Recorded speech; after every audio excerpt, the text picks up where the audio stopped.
had to create a whole new stream for this, but I hope that you guys are able to join me. I'm going to let Mina know that I am in the room. Hold on. And hopefully... Hey! Yes, y'all, we are back. Okay, we are back. Okay. They can't keep on good man down. That was a theme tune that just came to my mind. Oh my god! No, listen. The devil was really testing me. Do you know what? It's so funny, right? Because I've been having a little bit of back and forth, I guess, in spirit. I'm definitely going to unpack your question, Mina. Don't worry. I haven't forgotten about that because that's literally where we were. But it was just so funny because the devil keeps like, it's like he keeps trying me. Like I'm in these like high vibes and I'm trying my best to maintain my high vibration. And it's like, he's just mad. Like he's mad because I'm like, feeling good despite and in spite of all of these little like daggers and darts and everything. And I'm just like, why are you so mad? Just be happy for me. Happy for me. It means I'm growing. Snap. Like I'm not just letting, the circumstances kind of dictate my mood. But hey, a hater's gonna be a hater, right? It's all good. We're good. We're gonna dive into it, Mina. We're back. They can't stop us. And now we're even better than ever, okay? Because the phone thing was gonna get real tricky, y'all. Yes, I am back. Oh, you missed my little rendition. I was doing a little sizzler moment, okay? The devil can't keep a good woman down. We're gonna get into it. We're gonna chop it up. We're gonna finish out 2022 with a bang, okay? There may be some bumps along the way. Disclaimer. I'm a bit. I guess I don't even want to put it out there to say that I'm a bit of a target at the minute, but I know that I am because I see it, I observe it, and I'm like watching it at the minute. There's actually God's got a serious covering over me at the minute. God's got a serious covering over me at the minute because it's needed. Okay, it's needed. I'm just trying to do my job. I'm just out here like trying to get my assignments done, trying to get good grades in my classes and stuff. And it's like, dang. Right, Mina, we're going to go and unpack your stuff and see where Asan's thoughts are. Thank you, beautiful. Thank you. I appreciate it. Okay. Asan's thoughts, guys. Where are Asan's thoughts towards Mina at the minute? Give us some clarity. Like, since the previous conversation, let's add that. Okay. Dang, y'all. It's a whole conversation. It's a whole conversation, Mina. Bear with me. Bear with me. Let me see what's going on. Okay.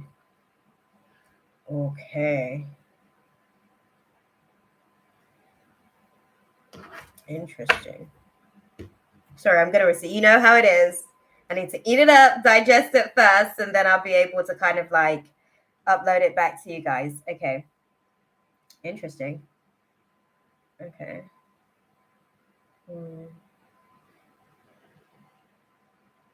Okay.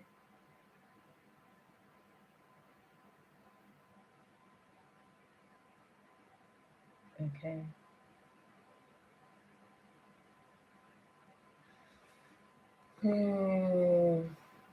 Interesting. So it's a whole storyboard, I guess, going on for Asan with the situation. It looks like he's kind of been going through a series of thoughts with the situation. There's a lot of feelings, I guess, that's been stirred by the sort of dynamics that you guys have been navigating through. So he's kind of been in the headspace, sort of coming into where you guys are now. I'll sort of like talk you through it. He's been, I guess, in a headspace where it's like there's still some feelings of I guess guilt. It's a twinge of guilt. So the thought process is I feel a little bit guilty. It feels like a little bit of a burden, this guilt that I'm carrying in walking I guess, away from the situation and providing myself this imposing, how can I put it, like creating boundaries. I guess I feel guilty in creating boundaries. Thank you, guys, I'm finding my words. I feel guilty in creating boundaries with the situation or dynamics that he knows is necessary, in terms of the dynamics that he's also navigating through, but also in terms of protection for yourself as well. I think there's thoughts on whether or not he has been misleading or has been, sending mixed signals. And there's also some fear as well about that coming back, to kind of bite. Hey, Ash, thank you for coming back into this space as well. um yeah, there's kind of like some fear around like some of the karma of that coming back, I guess, or showing back up again. I think that where he's at in terms of his processing with the situation is that, um there isn't really, yeah, there isn't really much hope of really, I guess, putting anything into the space, um, romantically, I guess, because that's the best way that I can put it, because there's a whole process going on with these sequences of thoughts. Um, yeah, there isn't necessarily any hope that, he has the capacity to put into anything romantically, and he's carrying the burden of the guilt of that at the minute, and that weighs heavy on his thoughts.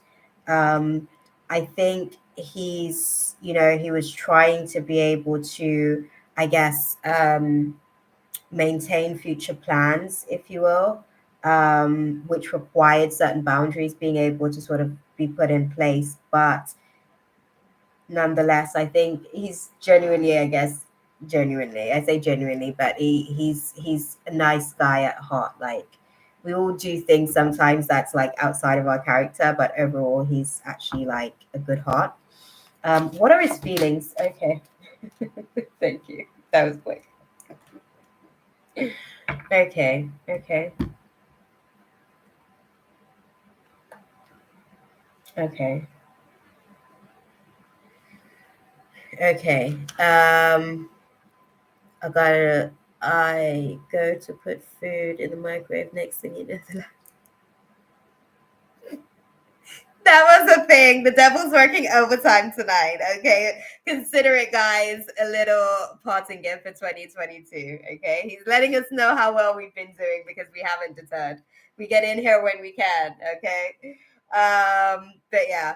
So what I can see in terms of the feelings on the situation, um, yeah, he is genuinely like a gentle heart. So I guess it's weighing heavy on his mind, but I think, for him with the situation, in terms of what you guys are navigating through, I think, it's one of those things where the obligation, if you will, because that's the best way, it feels like there's a sense of obligation in a different direction. And although he's kind of, navigating the path of committing to that obligation, because again, that's the nature of his character. Um, he's got some regrets. He's got some regrets, and he hopes that he hasn't mistreated you in any way. Like, that's a concern of his. I feel that's a genuine concern. That's probably why the guilt is weighing so heavy on his heart. He's pondering on whether or not he's, mistreated you in any way. But yeah, he's I guess going through the process of accepting, the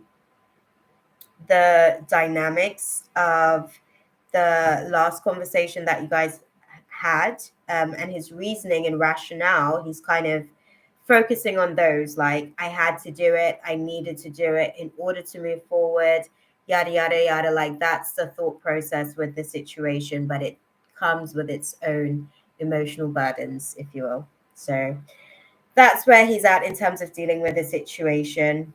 um he appreciated the connection that you guys have, still appreciates the connection because he sees you as a good, gentle soul as well. But yeah, it just feels unfortunate. It feels unfortunate. It feels like an unfortunate turn of events is the best way that I can put it in terms of his processing. But he's taking it in his stride.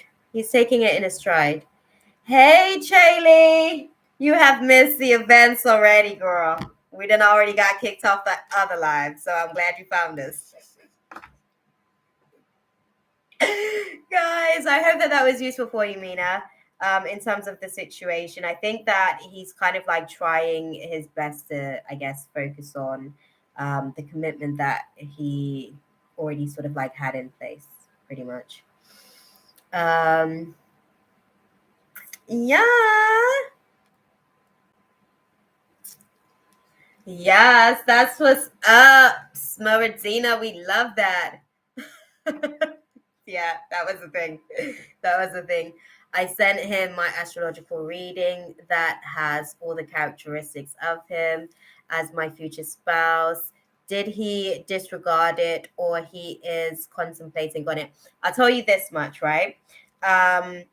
You doing that may have added to his pondering and questioning as to whether or not he's mistreated you in any way. I think, I don't know. Okay, so this is how I'll put it to you, right? Your belief in the dynamics when it comes to astrology. Hey, Gypsy! Glad to see you found us here as well. It's like whenever anybody pops into the room, it's like, yeah, we got thrown out and now we had to go to the back room. I'm glad y'all found us type thing. That's kind of the vibe it seems like we're going with at the minute. But welcome, Gypsy. Okay. We'll get around to you. Yeah. It did. It did. This is God's second grace given to us. Okay, we're literally here. But yeah, I do believe this is what they were saying to me. Sorry, they're kind of like guiding me back to the channel. Sorry, I'm having to close my eyes because I get distracted quickly. They're saying, sorry guys. Sorry, my humor's been cracking me up like all week. So yeah. They're saying with the situation with the astrology, you have a deeper sense of identification with the theology of astrology. It's not necessarily that he doesn't believe, but he has his own questions when it comes to that, to said dynamic or said theology, right? So it did plant a seed. It did plant a seed. And I think it's definitely something that is kind of cultivating with his guilt, the guilt that he's carrying, pondering on possibilities of what ifs. But I'll say this much to you, beautiful, as much as that information has basically enlightened him to some level of degree of awareness in terms of your perspective, in terms of the dynamics that you guys are navigating, right? He still feels compelled by this other commitment. He still feels drawn by the magnetic pull of this commitment. And that's, I guess, where he feels like it feels hopeless in terms of it's almost like, okay, and even if that's a thing, like, what now? Like, what does one do with that? Where does one go from here? So yeah, I think that the message and the reading was helpful as far as insight, but it hasn't made any pull, I guess, in this direction in terms romantically, because that the magnetism of that, I guess, the other dynamic is strong at the minute. I want to say stronger, and I have to use that word because, like, that's planned. Like, that's planned. So that's a plan that he can see, that he can identify with, where it's clear cut. The situation in terms of the dynamics with yourself, not so much. Very abstract, and it's still very much like, where do I even fit into the world of all of this? Yeah. This extravaganza is what I'm hearing. Like this show, it's like so big and grand, in terms of just you on a whole, really. But yeah, guys. Is he emotionally invested in that other connection? I feel like it's more of a commitment thing. It feels more like a commitment thing. It feels more like, and I was about to say the same thing again, commitment thing, but it feels like it's a commitment thing. It was a past commitment that is being honored. That's the best way that I can put it. He's honoring a previous commitment, and it feels obligatory. It feels more like obligation. Um, it feels more like obligation in terms of the dynamics. But yes, y'all, I hope that was useful for you. Yes, I'm glad that because they had to close my physical eyes to get my full focus and attention. So I'm glad that you were able to sort of like receive whatever they were able to sort of like deliver to you with the situation, because it's very complicated. It feels very complicated and conflicting. We glad for you and your new partner, Smaradina. Can we just go back to that again? Love that. Okay. Love, love, love. Love. Okay. I'm sorry, like I can hear it's like the team up there. Everyone's cheering for you. Okay, we're happy. We're happy. Okay, we're gonna unpack it. Parch. Let me just get myself ready and into the groove.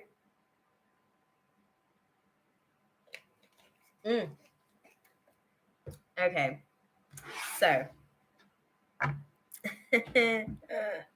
yes, absolutely.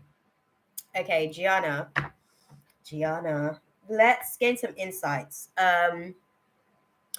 Let me see what the question was, because I may need to reword that because they're already telling me. Will Gianna be a good partner for me? Should I get okay? Gonna reword the question because when we give them direct, they love to riddles. I don't know if you guys get this whenever you speak to your guides, right? But it's like when you ask a direct question, they just come back with riddles. So I learned how to work the questioning around. Okay.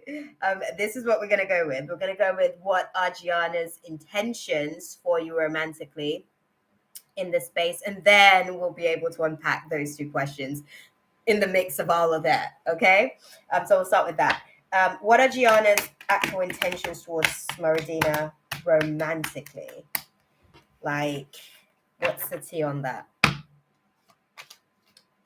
As clearly as you guys can.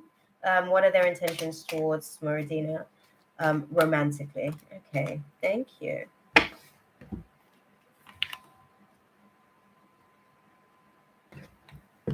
Okay. Interesting. Oh, let me see what's going on in the chat as well. Oh.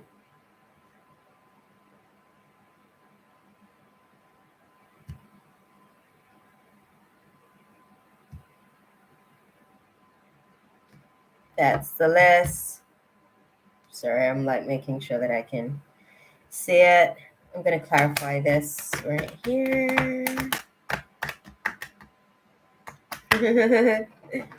Okay, all good. Clarify, guys.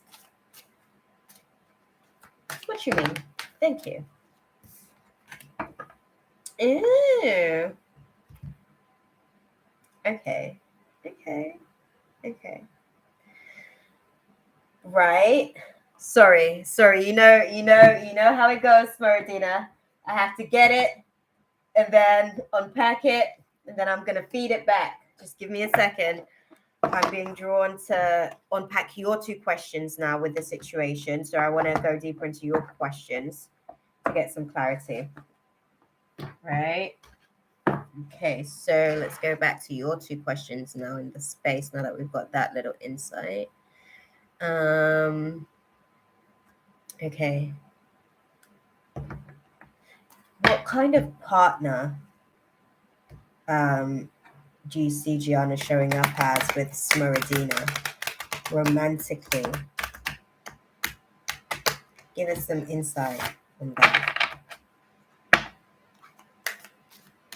What kind of partner do you see Gianna showing up as romantically for Smoradina? Oh, okay. Okay. Thank you. Thank you. Thank you. Thank you. Okay. Okay. Thank you.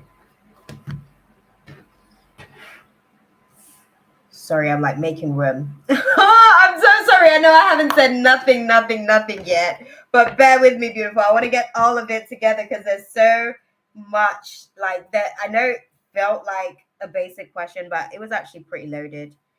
It was pretty loaded. We need to unpack that in quantities, basically. We have to unpack it in quantities. It will give us more clarity that way. Um, okay. Oh. Oh. Oh. Okay.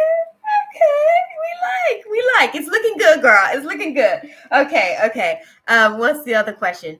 Okay, is it within everyone's best interest that she draws closer to this connection? Okay, thank you guys. Thank you.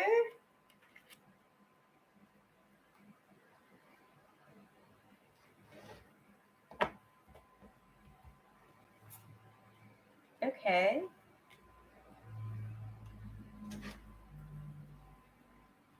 Oh. Oh, okay. Whew. Okay. So this is the dynamics of the situation. Okay. Okay, it's all good. I'm glad. I'm glad that you guys get it. Okay. It's the whole process over here. So we started off with wanting to know what is Gianna's actual intentions for you in terms of a romantic connection, right? What I saw in that space is that they're actually a lot more, I guess, open. They're open to the possibility of this new experience.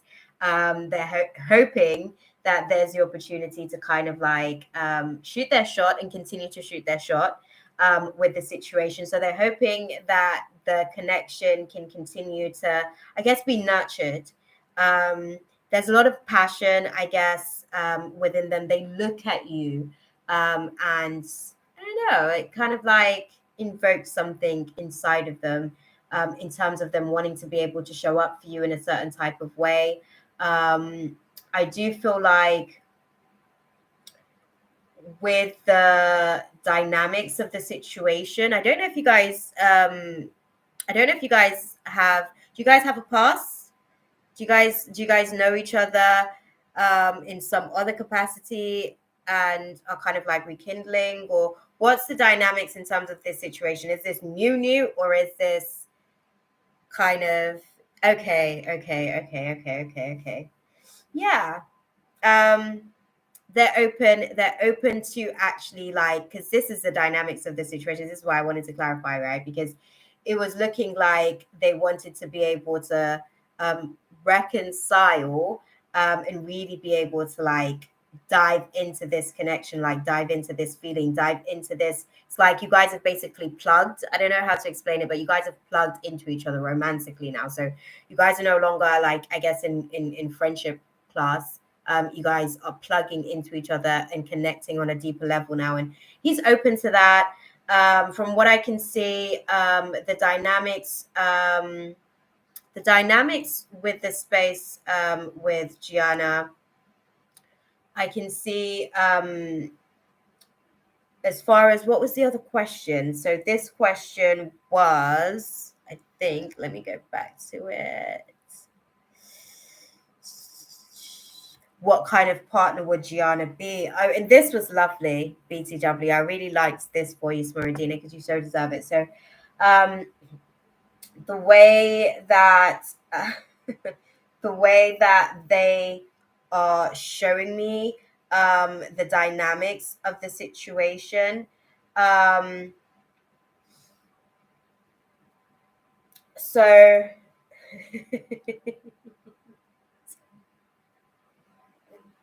I'm sorry, I'm just looking at the cards and I'm like probably getting the download on the situation, right? I'm gonna He is younger than me. That is why I'm a little bit skeptical. And I am gonna tell you why. I'm gonna tell you why, girl. This is why.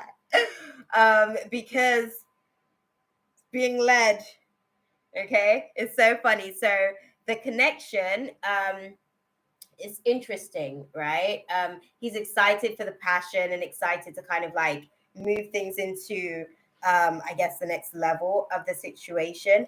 I don't know that he is all the way ready for what it is potentially that you are looking for. And what I mean by this, when I say ready, sometimes we are able okay. Sometimes we are capable, but we don't have the ability to. Let me use those words. So I guess that with the dynamics, he's hoping, I guess, to be able to like move past it being more than just a casual situation. Um, but at the same time, be mindful, because one of the things that they're showing me is that there's a lot of strategy with the situation. So he is being strategical, to be able to avoid certain conflict or resistances in situations. So he's definitely choosing his words wisely in terms of the dynamics. I'm going to say this to you. And I don't want to put you off anything with anyone in the situation or anything like that. Um, if this connection continues to be nurtured, I don't know how much further beyond 6, maybe 7 months, it goes in terms of romance. I don't know that Gianna is basically like, they're not really the combative type. They're not really they're not into fighting and all of that kind of stuff. That's not really the issue. The thing is, I don't know that they are looking to be in a relationship. Do you want a relationship? Or are you open to something casual at the minute? Because that's pretty much where they're at right now. Basically. Basically. My question to you, my love. Are you open to something casual? Because that's really where their desire is at the minute. Well, see, this is the thing. Exactly that. I don't, as much as he may say, that he's ready, he may not be optimized exactly for that just yet. And what do I mean by that? So, you're a different type of character when you're in relationships, right? You have to cater to somebody else's feelings. You have to be a lot less self and be a lot more us and we in terms of your descriptions of how you're kind of like planning life and stuff. I don't think that he's there yet, right? He's not necessarily there yet. What do you guys advise? Okay, sorry. Okay. Thank you. We'll go with the tarot. I'm gonna get some advice for you. Yeah. You're not ready. But. Okay. And I want to sort of like put this across because oftentimes, we kind of, how can I put it? Sometimes we get ourselves into situations where we're locked into wanting to wait for a person to activate their potential, because that's the thing. Like, he has potential. He does have potential, which is why the universe has delivered him to you as a probable candidate, right? For some of the things that you're looking to manifest. It's just whether or not you guys' intentions completely align. So let's have a little look. What do you guys advise Smeradina to do in that case with the situation? Because they're saying to be assertive. They're saying to be assertive with the situation. Mind you, when I actually looked at it with the angel cards, they're saying to be assertive. The no, that you're sort of putting out there, it doesn't necessarily align with what it is that you're looking for. We love the fact that the universe is bringing in prospects to you, and that's cool. That's great. That's awesome. We love that, right? It means that the universe is listening. However, obviously, choices are everything. So if you make this choice and decide to sit this class with this person, that means you have to sit through their classes, like literally all their classes till they optimize into alignment of the things that you are intending to manifest into your reality. Until they're able to meet that potential, then you know what that's like. Okay, so let me see. Sorry, I pulled some final cards as well from the tarot to basically get a final conclusion on the situation in terms of what the guides advise to do on the situation. So, okay. Okay. Okay. Okay. Okay. Okay. Right. The guides are like, look, he's looking for something casual. He might sort of talk around, um, giving the impression that he wants something more. Um, he's not ready for anything more just yet. And he is going to be strategical about what he's doing with the situation. Um, this, my love, they're saying shouldn't be a soft no. This one should be a hard no. And I don't even want to put that out there. I hate to be like the messenger delivering quote unquote bad news, because it's not really bad news. It's actually like short term bad news, but it's long term great news. But yeah, yeah, yeah. You two completely different intentions. Okay. He definitely wants to reconcile because he's thinking not with this head, okay? And that energy is kind of like out there in the air at the minute anyway, so I'm not surprised by this dynamic and interaction. But yeah, stay firm and be assertive on like where you are with the situation. They're saying like if you can hold that assertion of that no. So basically what would happen if you give him a yes, right? So okay, so they give me the whole tea, girl. If you give him a yes, what will happen is that there will be like a toying of the game or whatever for a period of time, for like a good 3 to 4 months, because that seems to be his pattern.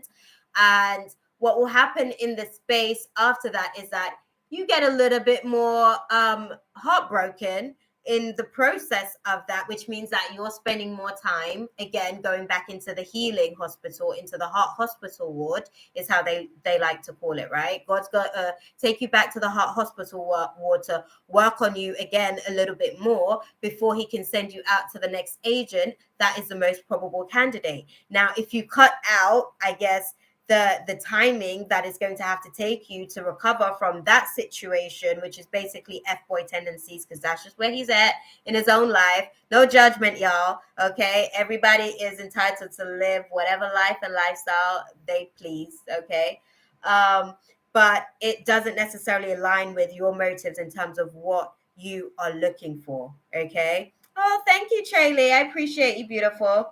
Are you gonna stop in for a little read? Do you have something you want to put out there? But yeah, guys, thank you for your question as well, Kayla. I really appreciate how efficient you guys are being in the chat as well, considering like what we had. We shall not speak on it again. Okay, earlier was just the rehearsals for this stage. We'll go with that one. Earlier was the rehearsals for this stage. But a year from now, if you hang in there, beautiful, a year from now, the more probable candidate, okay, will be a lot more aligned, ready, and in position. They would be in position. You would also be in position as well. Okay. Kayla's laughing. Listen, that was rehearsal. We're gonna go with that.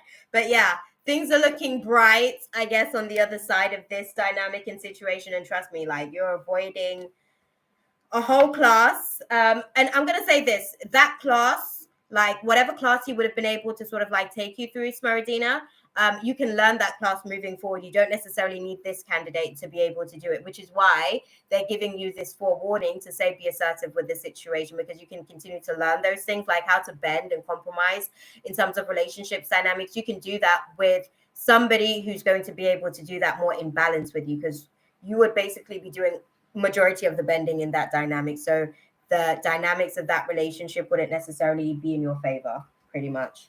So yeah, sorry y'all, there was still some more in there. I think the channel's finished now. They're not saying anything else on it, so that's it. But yeah, I am hopeful that that was definitely useful for you, beautiful, because we have a lot closing out 2022, and we don't want any of the waste time business in 2023, right, y'all? Okay, life is happening so quickly, in fact, because 2022 happened so quick. We ain't got time. But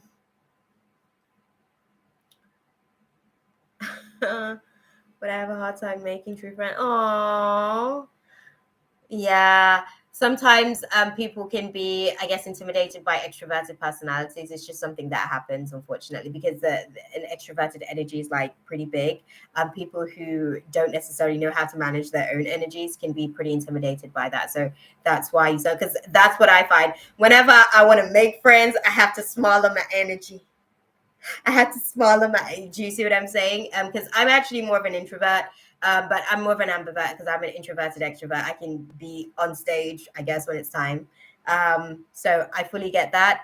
It's just a case of balancing your energy, beautiful. That's what I'd say to you on that. It really is a case of like figuring out how to bend your energy into not necessarily like, because even though I small myself sometimes to get into spaces, people believe like my energy is really that small, and then they won't treat you like you is that kind of small energy. And it's like, nah, we big energy in here. Okay, we big energy in here. But yeah, people where I'm at are closed off, judgmental, and I do. And if you do one wrong thing, they will hold a grudge. Yeah. What I'd say in terms of like being in those types of dynamics, firstly, there's even in those types of dynamics, so just like how God's kind of like placed you in position. Sorry guys, I'm like going off on a tangent. Shaylee, let me know if you're basically putting in a question for me to answer, and we'll go on to that and come back to I think Kayla has put her question out there as well. And sorry, Kayla, I'm literally just answering this question because this is something that I've actually been navigating through this class, like myself. And I think the only reason why I'm even able to speak on this is because I literally just got graded on this class, because I was like having back and forth interaction and conversation with the guides on this situation, like how to be able to kind of like, when you're a big energy and you kind of like bend your energy a little bit to kind of like appease people so that they can feel more comfortable, but then they actually misperceive your energy as that small and they try to treat you that small. And it's like, no, I'm actually real big. I just wanted to be able to let you feel comfortable enough to understand that we both can actually share the space and you can actually let your energy get bigger in the space. What I'd say, if God has placed you in that place, despite the fact that there's probably like a lot of people around that area that probably has that type of dynamic, reword that a little bit, take out some placements in terms of your wording to say like, don't paint everyone basically in the environment with the same brush, and you might find the one or two that may be a little bit more open, right? Where they can actually kind of like withstand your energy, because yeah, energy is a real thing, man. A lot of the times people just, I don't know, people tend to be a little bit tricky sometimes. Okay. Yeah, I barely have friends because my ex best friend betrayed me by dating my ex-boyfriend. So yeah. And this is the stuff that happens, right? This is like, oh, guys, we need a whole other show for this. Okay, I'm gonna start coming in here more often and just kind of like come and like have a chit chat with y'all, because it seems like we're having to sit a lot of like classes And it's really, really intense, especially in friendship classes as well, like being the type of person, like, because we don't fit into like mainstream society, do we? We're quite weird, for lack of a better way of putting it. But I like to be weird. It's cool. I'm not trying to be normal anyways. They can have that. But it I definitely love to come in here to like have sidebar conversations. I'm gonna do this on the weekends. Actually, I'm gonna try and see if I could do this on the weekends, where I come in here and have like sidebar conversations with you guys and check in and see what's going on in you guys' space. Gonna go and quickly unpack Chaley's question, and then I'm going to sort of dive into Kayla's question. I haven't forgotten you, beautiful. Obviously, it's Automatics. Chaley's done a donation to actually get in on the list, so I'm gonna get into her question. First and foremost, I'm just gonna grab a crystal for this one. They're saying crystal reading for this one. No, in terms of the question that you're putting across there, no, you're not going to be alone forever. You are in isolation right now. sorry, I'm laughing. I don't know why that energy tickled me. But basically, you're in isolation right now. Like when guys in prison, they basically like they get to go to like isolation where it's literally just them. This is actually like your time. This is your time. That's what this is, because when God gives you, interesting. 43. I'm getting the number 43. And what I'm seeing on the other side, because they were saying to me on the other side of this, and I saw 43. On the other side of this is life with family, and stability and children. I say children because there's at least two. And this right here, this right now, what you're navigating through right now this is God's grace to you. This is God giving you a moment to actually be able to kind of like have some you time, I guess, for lack of a better way of putting it, in preparation for everything that's going to come, because then you're going to be stretched so thin in that space. You're going to be stretched so thin in that space where obviously there's all these roles that you'll be juggling, right? All of these different avenues that you'll be juggling, I guess, and navigating through the situation. Two kids. No twins. No, they didn't seem like they were the same age. It seemed like they were at least, I want to say, 18 months to 2 years apart, at least. But yeah, you're not going to be alone forever. This is just a now situation. And this is like God saying to you, do you know what?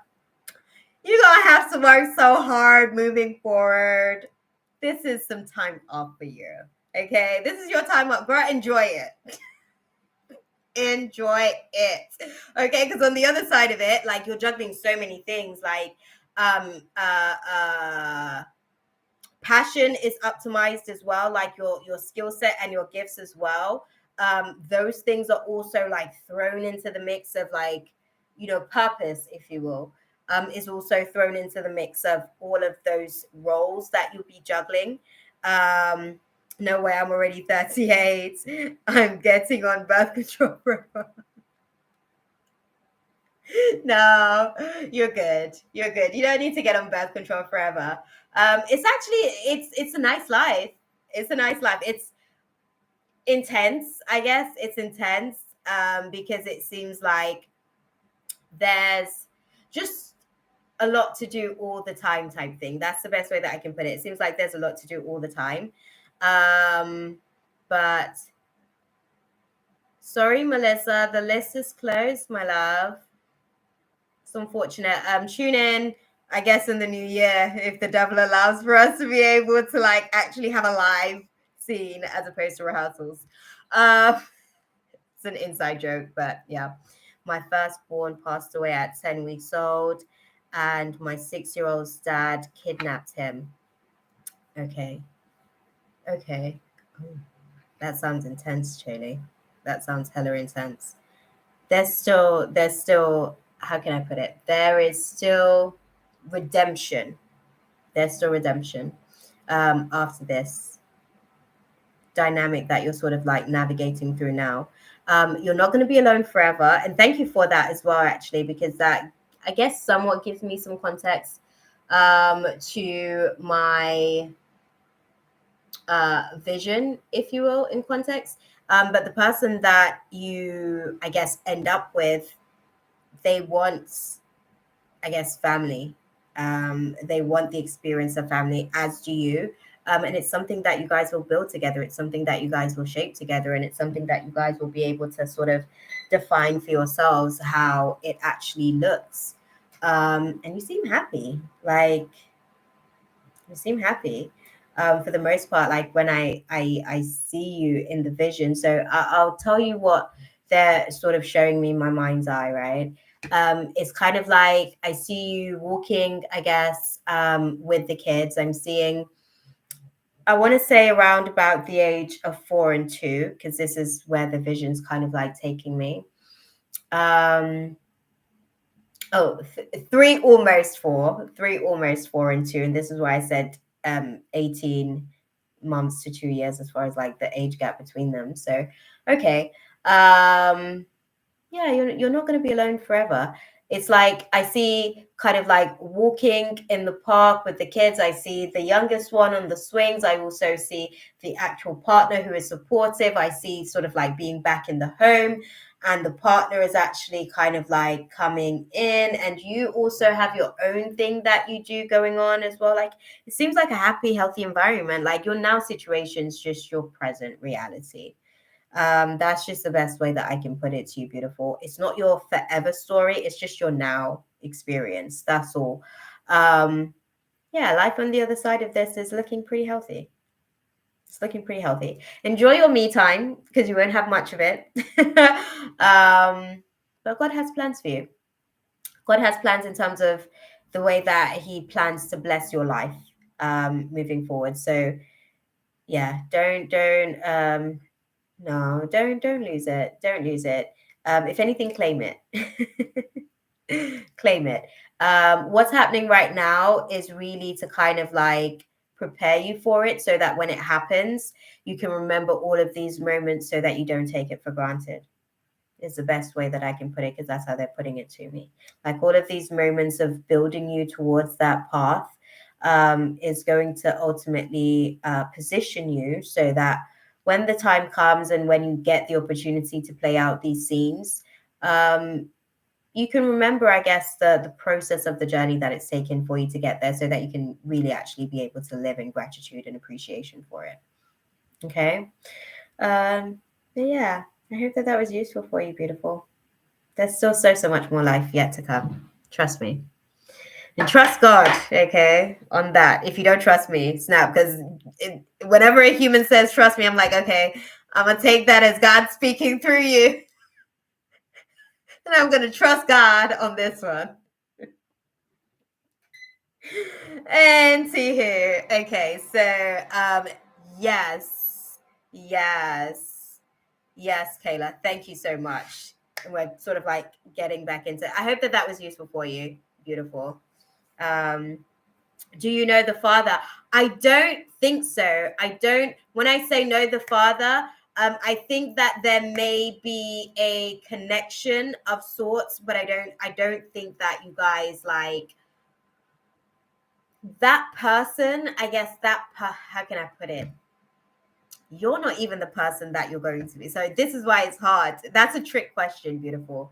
That's a loaded question. It seems like a very basic question, but it's such a loaded question. And the reason why is because the people that you are today, who you are or the person that you know yourself to be isn't who you're going to be then at all. Like God's going to do so much more work on you between now and then, as well as them. So I think there's you know of them to some capacity, but know them, no, because this is God's doing a whole new thing there. Like He's doing a whole new thing there. Like it's amazing. I'm about to like break out in spirit, y'all, and give y'all a hallelujah. Dang, but God's doing a whole new thing over there for both of you guys. So you know of them, but that person you don't know. That's the best way that I can put it. They become who they're supposed to be in that moment. No, because on it, listen, it's the way that the guys actually like put these things across to me, and they're very specific. This is why I'm like I have to choose my words wisely to be able to like deliver and convey the information, because otherwise they leave you with riddles. So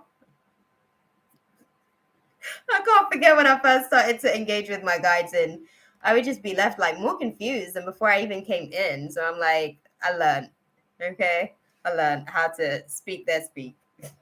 Right, Kayla, beautiful. Let's dive in. Okay, wet my throat. Okay, thank y'all. Like this might be a long one. Okay, Kayla.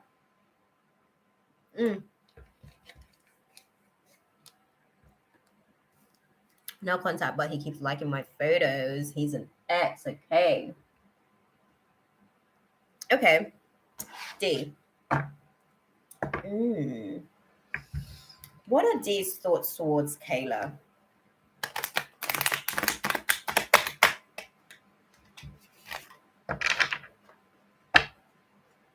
Okay.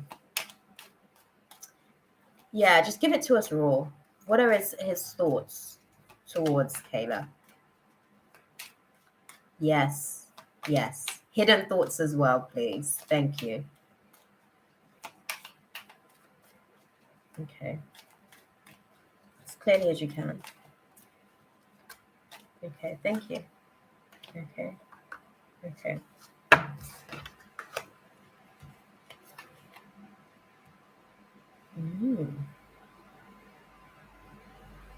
Sorry, guys. You know what? I'm so animated that I forget half the time that you guys are like actually here watching me when I'm like pulling all these faces and doing all this stuff. But no. Okay. Okay. Okay. Interesting. Right then. Talk to me about his feelings and what's his feelings. Oh, okay. Let's split the deck and do this properly. Thank you. Okay. Okay. Oh, interesting.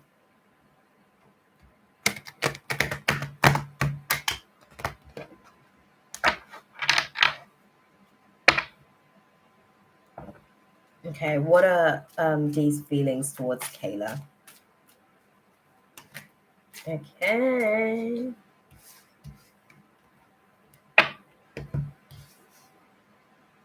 Okay.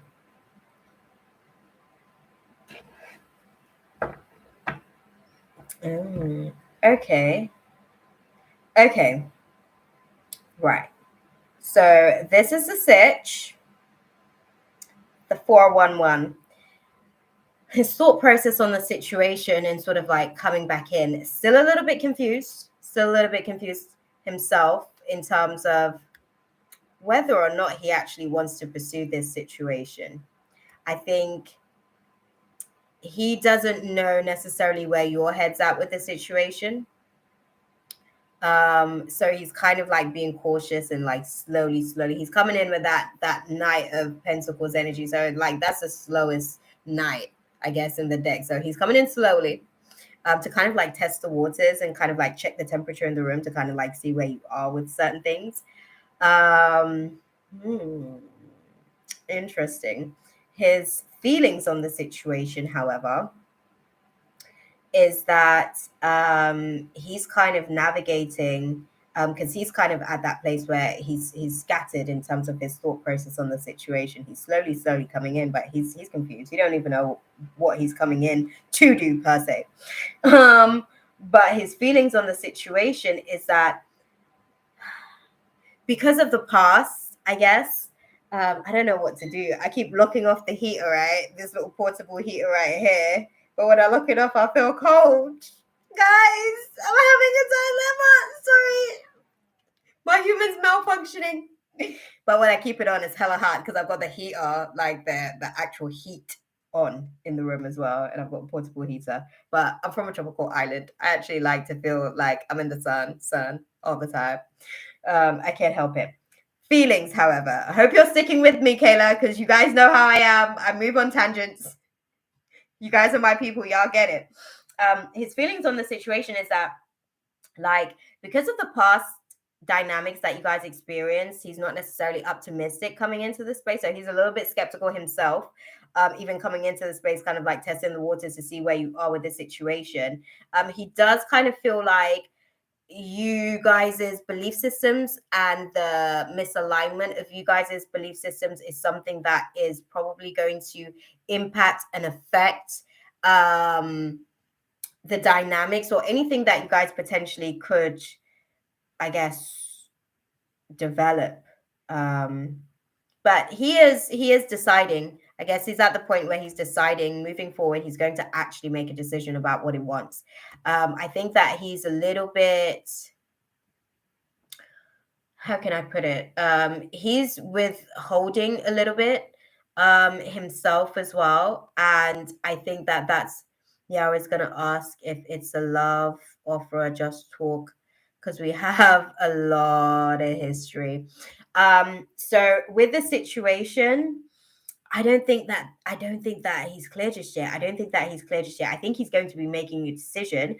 I think that his decision will be that it is safe, I guess, to kind of like explore this, as long as they know what your space is at, I guess, with the situation. Like if they know that you're open, then it's like, oh, I'm open, how you doing type thing. Are they ready? Let me get that answer, because that's the most important question, right? Okay, because people come in and make all these types of claims. Okay, even Superman had to learn how to be Clark Kent at times when he needed to be. Okay, he's in a relationship with my ex best friend, so I'm shocked to see him liking my posts. Yeah. Oh, sorry. This is literally how I am on my own, guys. That one hit me. I'm sorry. What you saw me doing was taking that information in. That really did hit me. That's why you saw my reaction being that way, because that's intense. You know, like I feel like my body is starting to twitch and stuff, because it's a whole bunch in there. Okay, guys. This right, guys. Right. Okay. So clarify, what's this about? What is this about? Okay, let's split the deck and start from there. Help me understand that. What is this about? Okay. Oh. Sorry. Okay, so this is the thing. My guy doesn't know what the hell he wants. I'm going to give it to you like that, firstly, because he doesn't. Okay, because I think in your absence, what he's learned is that there's qualities about you that he really actually appreciates. And I think he realizes, I guess, that the dynamics of that situation was far more surface, basically. I think, like, as time has gone on, there's just something missing, I guess. As time's gone on, it hasn't been able, like the connection hasn't really been able to anchor any deeper beyond the surface. And I think that that was something that he felt that he had with you, which is now which he's now identifying, and it's putting him in a position whereby he's, I guess, questioning. He's testing, he's checking the temperature. I'm logging off for a sec, and so that I don't lose my spot on the list. Okay. This is just in case my turn comes up. Is H pregnant? Okay, we're going to come to that. That's a loaded question as well. Kayla, let's close out this space. How do you see this situation playing out? Because that's what we want to know. Clarify this. Okay. Thank you, guys. That's what's up. Quickly.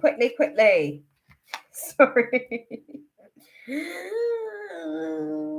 Okay. He's coming in making romantic gestures. Sorry. Sorry, Kaylee. But he's coming in to make romantic gestures. This is definitely him just kind of testing the waters to see what he can get away with. It's like, oh, where is she? Where is she in terms of the dynamics with the situation? Would she, what can I say, basically? Um, oh, he feels like he's given it some time to rest, I guess. He feels like he's given it some time to rest in terms of like letting you actually heal from the decisions, I guess, that he actually made. And kudos to you for not actually blocking him, because I'm telling you, most people, like, that would have been a thing already. I'm just thinking, like, they literally just said that to me. And it's so funny because the way that they said it, all a little bit condescending, but it's real, it's facts. Like, they just keep it true. They were like, the fact that you didn't block him is big for this generation, because we're all very like ego driven and ego stricken. So we're all very much in survival mode and stuff. So like when we go through these traumatic experiences, we're so quick to block. And in doing so, that's how we treat our healing as well, I guess, is what they're kind of like shading us about as far as like us current humans. We suppress and repress. That's exactly what happens even when we kind of do the blocking thing. So they're like, you've taken your time to heal, I guess, with the situation. You're not all the way there yet. I'm not even going to take like I'm not going to take your heartbreak in this situation lightly, because I know that you've had to do a lot to actually even just let yourself not be so bitter about the situation, because it was a lot for you to process and you're still even digesting that. I want him to come back so I can tell him I don't want him anymore. Listen, that part. It looks like with the situation, he's slowly testing the waters. Let the situation play out. I feel like basically he now kind of like has seen what he's taken for granted. I know that he knows that he has and stands no chance. But he'll try the friends card. He'll try the friends card at least. You won't be his friend? I'm gonna ask you directly, straight up. You won't be his friend, because that's the tactic that he's gonna use to try and come back into the space. Do you want to be his friend? Okay. I want him to see that I'm better now since he left and I'm off without him. Hell yeah. Hell yeah, you are. You don't even need that kind of baggage. Shit. He was out there stroking his ego and other stuff at the same time. So it's all good. What I'll say in terms of that situation, okay, I'm going to close out the space with guidance. What do you guys advise Kayla to sort of do with the situation then, as this stuff unfolds for them? What is you guys' advice on the situation as clearly as you can? Oh, thank you. Thank you. Okay.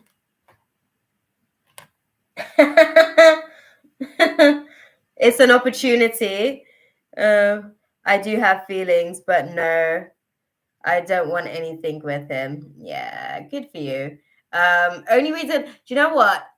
It's sad because obviously he's young and this is like a part of his learning process. And it is sad that you had to basically be collateral to the lesson that he had to learn in this process. And I think he's actually kind of like seen how greedy he can be. And ultimately, God wanted to be able to reveal these things to him so that he can work on it. And now, that marathon has begun. He's going to be doing laps of lessons to learn whatever he needs to learn, to the degree of perspective that God needs him to learn to see the world through those lenses.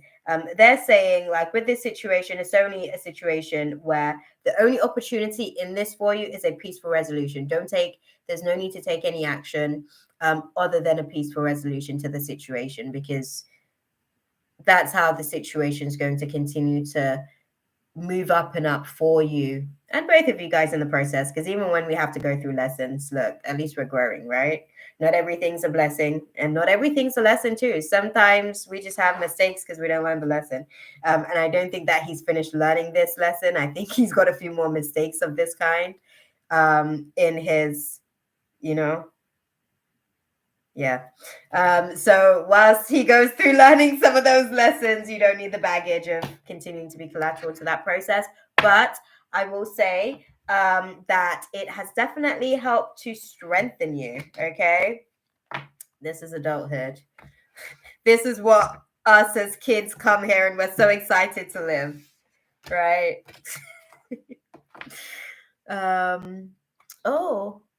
What's going on with your message, Mina?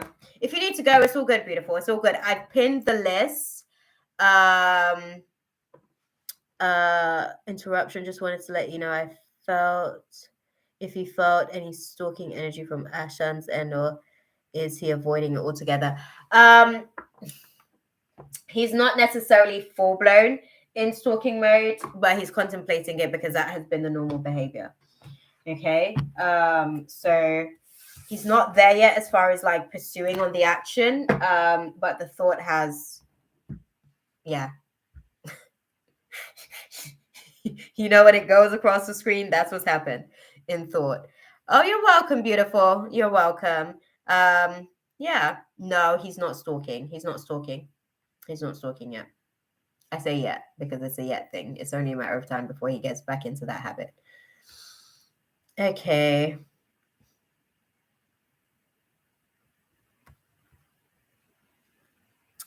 I see you have been on here for over an hour. Oh, it's all good. It's all good. All good. Who do we have next on the list? Let me see the list so I can bring it down. So we've got YouTube account, my YouTube account. Okay, so question is posted. Is H pregnant? Okay. We'll go with these cards. I'm going to specify that because, listen, I have gone through the process of you have to specify it. That sounds so dumb, but seriously, that's how these little spirits can be tricky in answering the questions. That's why we have to be like direct and indirect at the same time, I guess, to answer the question. So I'm going to answer that question as, is H pregnant with a child? Because sometimes people are pregnant with thoughts. They'll be like, yeah, sure, they're pregnant. God's planting this seed of thought. God's planting this healing. I'm like, no, baby pregnant, virus baby pregnant. Okay. But they're so funny. They actually crack me up the way that they actually dive around certain things. But yeah, pregnant with thoughts. Like pregnant with thoughts, okay? Like, oh, God's giving them magnificent ideas. Like, then they start reeling off this script about all these magnificent things that God's going to be doing. And I'm like, I mean, pregnant baby, child, virus. Okay. Is H pregnant with a baby? Like a physical child. Thank you. Okay. Okay. So do you see it?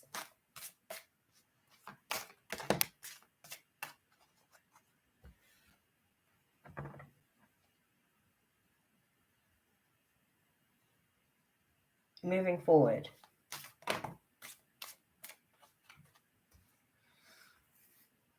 Okay. Okay. That's a no on the pregnant. Not with thoughts or baby.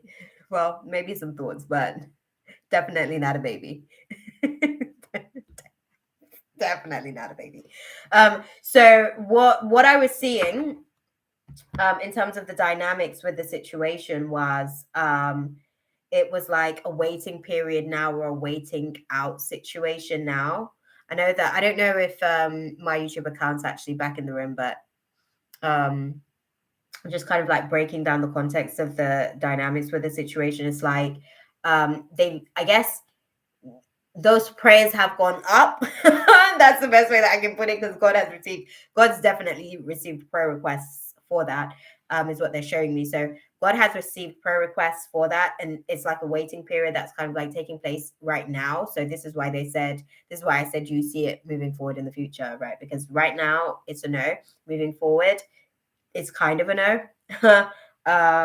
Yeah, moving forward, it's still a no. In terms of the situation, I think that God has made a decision on this type of situation, basically. Okay, hey, my YouTube account. So yeah, it's a no with the H pregnant with child situation. Definitely a no.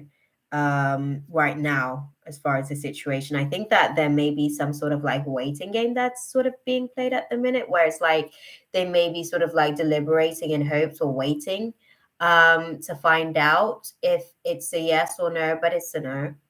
As far as the outcome of like this season right here and now, God hasn't blessed that yet. And when I say God hasn't, like sometimes, right, God wants the things that we want for ourselves, but he can't bless it until we've optimized to actually deserving those things. And what do I mean when I say deserving those things? So even though we say that we want the things that we want, we may have like shadows, I guess, self-esteem issues, confidence issues, like just self-worth issues. Like we may be vibrating at a lower frequency of the thing than the thing that we want. So when we get to the vibration of the thing that we want, God blesses it, and then all of a sudden that blessing can come down, right? For the most part, it's a no right now. And moving forward, God's still kind of, I'm not going to say undecided on that situation, but I don't know if the person right now who H is in the dynamics with is the person who will be there when God blesses this for H, basically. Okay. It may take somebody else for this blessing to actually come to fruition. So yeah, that part. All good, all good, all good, all good indeed.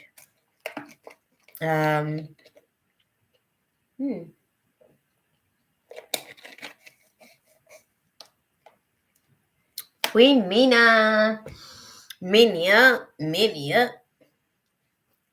Oh, did you put your question out there? Oh, yes. Please post your question, my love. Oh, do we have Brown and Lovely? Guys, we're almost like, we're going pretty well with the list tonight, mind you. We did get another 20 minutes in the rehearsal. So we did get one question through. And funny enough, it was the only question that was like sat on my crown like for the last 2-3 days, because the guys were already having conversations with me about that situation. Oh, Queen Minya. I've been having dreams of a guy I broke up with. His initial is D. I want to know what his current feelings are, please. Okay. Good stuff, Brown and Lovely. We love that. Right. What are D's intentions? We want to know, like, feelings wise. What are their feelings currently towards Queen Minya?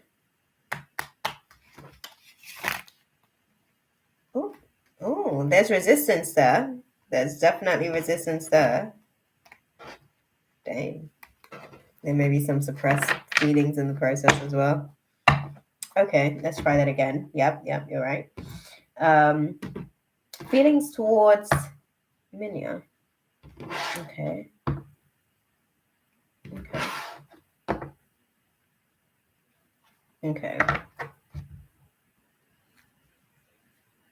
Oh, thank you, Mina.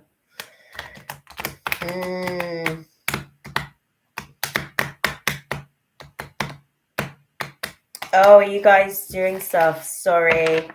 No name.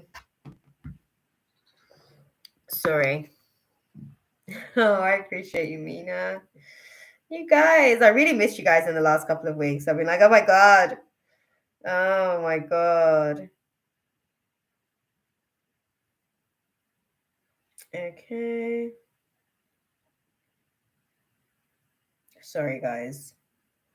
I'm just checking it out.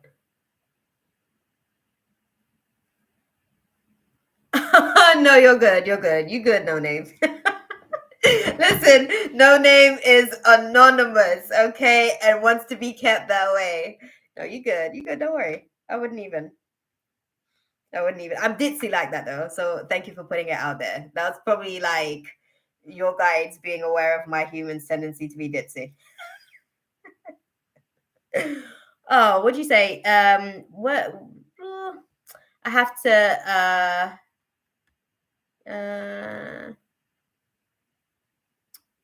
You did it on Cash App. Okay. I'll have to go to my Cash App and see. Okay, lovely. Oh, there we are. Like I was saying, I actually really missed you guys. For real, for real.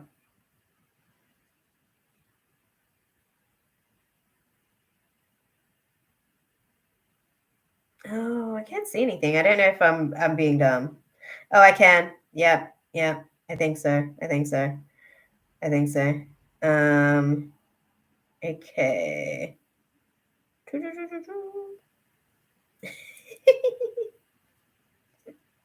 It is probably like you had it as no name as well. Don't worry. You actually came through as no name. You're good. Guys, sorry. We're gonna kind of like I can confirm the receipt of that. It's all good. Oh.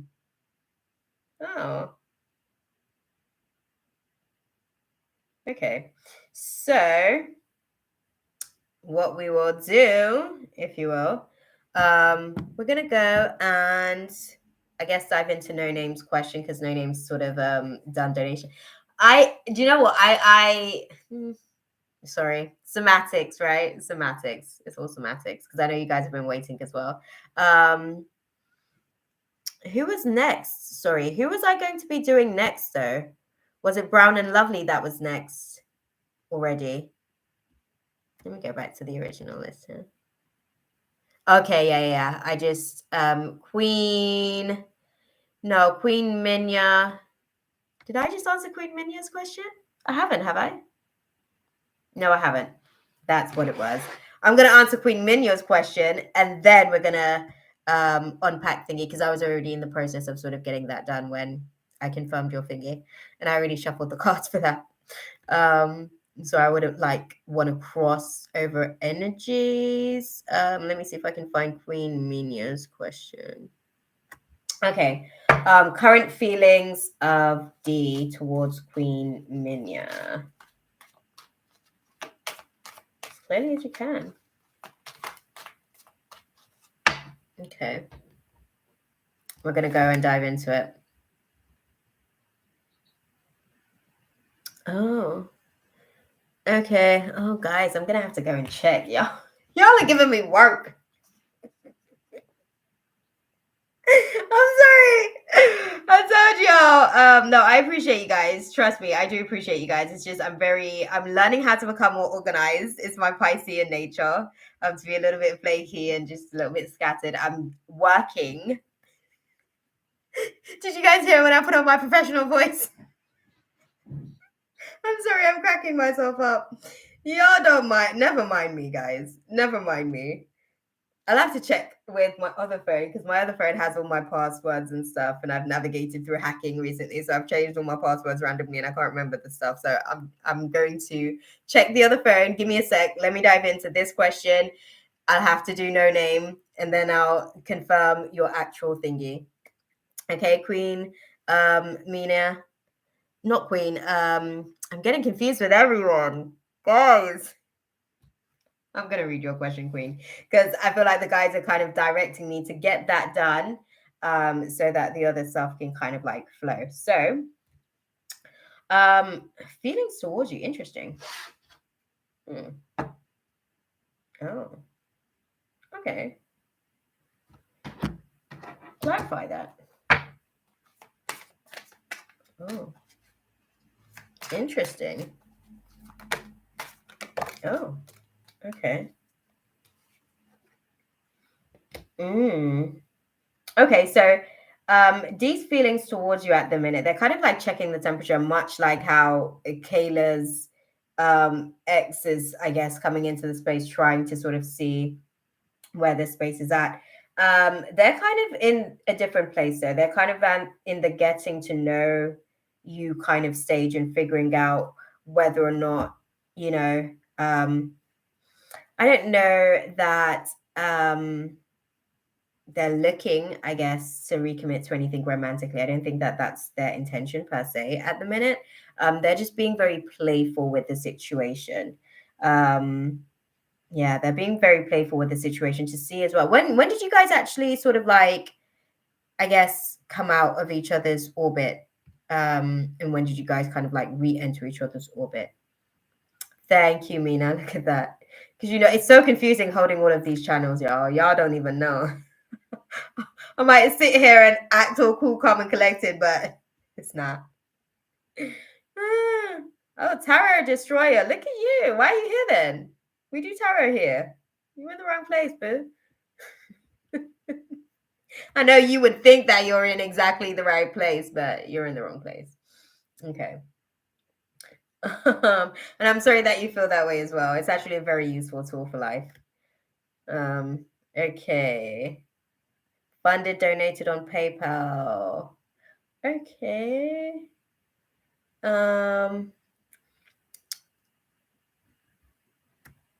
Queen, I think I just mainly want to know why I'm seeing him in my dreams. I broke up with him a while ago and he's blocked me everywhere, as well as the people we know mutually. Oh no, I figured that's what you meant. I figured that's what you meant, Queen Minia. I think he's showing up in your dreams because he's trying to manifest you back into his orbit. Essentially, that's what's taking place at the minute. He's pondering on. It's kind of like he's basically sending you emails because thoughts are actually magnetic. Essentially, go figures. So even though we haven't like officially confirmed, I guess, thought telepathy, he's actually sending you downloads. He's sending you thoughts. But because you're actually blocked to him consciously, you can't pick up those files. You're not picking up those downloads basically until your conscious mind is asleep, because your conscious mind is designed with a firewall to basically have him blocked. Okay. And with that in mind, you having him blocked in your conscious mind, the only way, I guess, for you to be able to kind of like pick up that file or said file, this would be his thought process, things that he's thinking about, feelings that he's potentially having. I don't know that he actually wants to come in with anything serious here again either. I think he's just kind of like testing the waters to, I guess, pretty much just kind of see where you are. I think he's trying to release basically his karma with the situation. I think he probably, oh, he's my twin flame.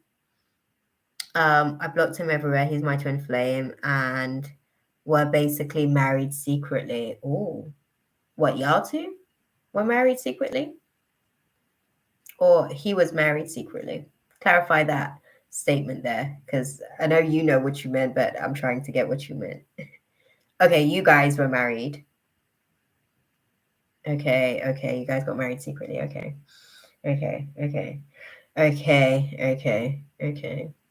Yeah.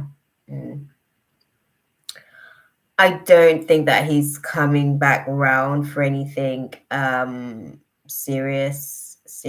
When I say anything serious at the minute, I don't think that he's ready even still just yet. Like right now, I feel like karmically, I guess karmically, he's being called back into the space to kind of like for you guys to be able to right the wrongs, I guess, of the situation that unfolded previously, right? So this is him kind of getting he's becoming, I guess, he's becoming the magician of being able to navigate his karma almost. He's becoming the manifester of his reality. And by him doing so, this is why you're having the experience of him basically kind of reaching out to you in dreams at the minute as well. And your body's picking up on it intuitively in that realm. And why I say that, I don't necessarily know that he's ready, because I don't think that he's fully there or able to, I guess, give you what it is that you're looking for per se. Why did things end with you guys, if you don't mind me asking? Like, what was the breakdown? Because it feels like it was a buildup of things, but what was the straw that basically like was the straw that broke the camel's back and it was final? It's like, nope, we can't come back from this. This is unsalvageable. Because clearly it ended pretty abruptly and toxically, because both of you guys went on different ends of the field in terms of whatever war you guys were navigating through. I think I ultimately wasn't ready and I lost all trust for him. Okay. Okay. Okay. Um woke up one day. I know that was woke up one day. And was fed up. Okay. Okay. Okay. I think he's trying to basically rectify the karma that he's kind of engaged in that space. I think, interestingly enough, I think there has, I believe, from what I'm sort of like seeing in this space, I believe there's been a haunting of the time that he spent with you since you. So what do I mean by that? I mean that he has had to pay the price for how he showed up in terms of the dynamics with you. He was lazy in ways within the relationship. There were things that he could have been doing better, things you could be doing more of, things that you try to have conversations time and time again to be able to get on the same page about, but he just wasn't getting it. He just wasn't getting it. For both of you guys as well. Yeah, I think that he's really just coming back in to be able to finish up what he needs to undo karmically, pretty much. So yeah. What's the advice then for Queen Minya navigating through the situation? What's the advice for Queen Minya navigating through the situation? Because he's trying to come in to get to know her. What he need to know? Sorry. Okay. There is no peaceful resolution, but the situation will improve. Okay. Okay. You're not necessarily at a place of a peaceful resolution for the situation, are you? Where are you? I forgive him. I don't want him to come back in. Okay, exactly that. Exactly that. Exactly that. And keep to, I guess the guides, I guess, support you on that decision. He should move on. He should move on. I think unfortunately, the lessons that he's learned in the space with you, it's not something that he gets to resit that class. Unfortunately, he's waking up to that realization, you know, because life has a way of doing that. But at the same time, he's struggling with accepting that he doesn't get to resit those classes with you, right? And he actually has to pretty much move forward and take the things that he's learned from the situation with you and put that into somebody else. And he will bleed on them initially, because he's still navigating through the haunting of the mistreatment of you. But, and however, that's really tough. I hate to be this way because I adored him at one point, but I wish it is what it is at this point, beautiful. Like, I think that ultimately, your assertion on where you stand with the situation will give him the opportunity to be able to move forward. Potentially, he's coming back so that he can move forward. Do you see what I'm saying? Potentially, he's coming back to be able to shed the layers of whatever guilt he may still be carrying, whatever regrets he may still be sort of like wallowing around or carrying the burdens of, and let those things go, right? Because you said you've already forgiven him. So maybe he needs to be able to come back into the space for a millisecond, okay? So that he can get whatever it is that he needs from you to be able to forgive himself, i.e., by coming to the conclusion that you have already forgiven him and you're open to actually just living life progressively moving forward without his existence in it, you know, that part. So the guides support that anyway, so you're within your rights to do so, and they believe that it's for the best for both of you guys moving forward. Okay, so yeah. Okay, I know, beautiful. It's all good. It's all good. Thank you for coming into the space and sharing with us. I appreciate you. Okay, so let's see who's I think, okay, now we're gonna go back. No name. You're next. What's your, okay, see? Listen.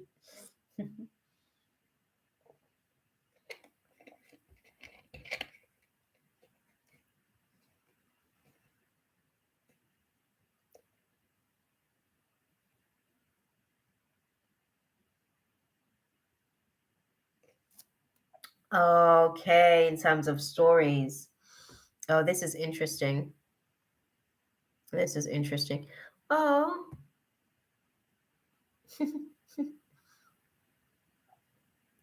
Hi, Radhika. Sorry.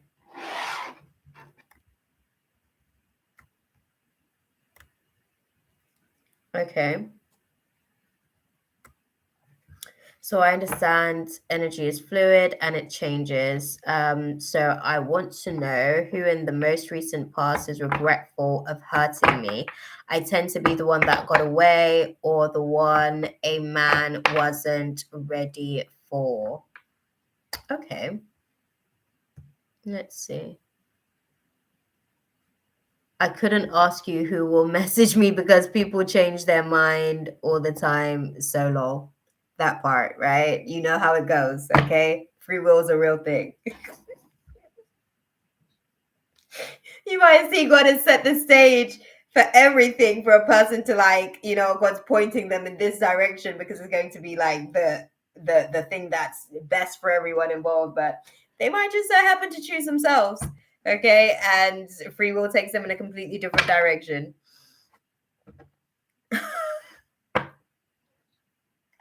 I got you, girl. Oh, you're too funny. Oh, dude, energy definitely does change. Definitely does change. And people have a way of just kind of like doing that said changing. Okay. All right. So we want to get an understanding of who's in regrets. I'm getting a J name.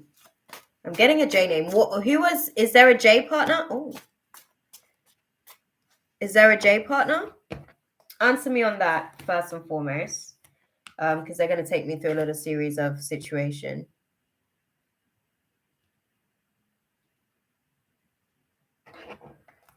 Okay. Yeah. That person,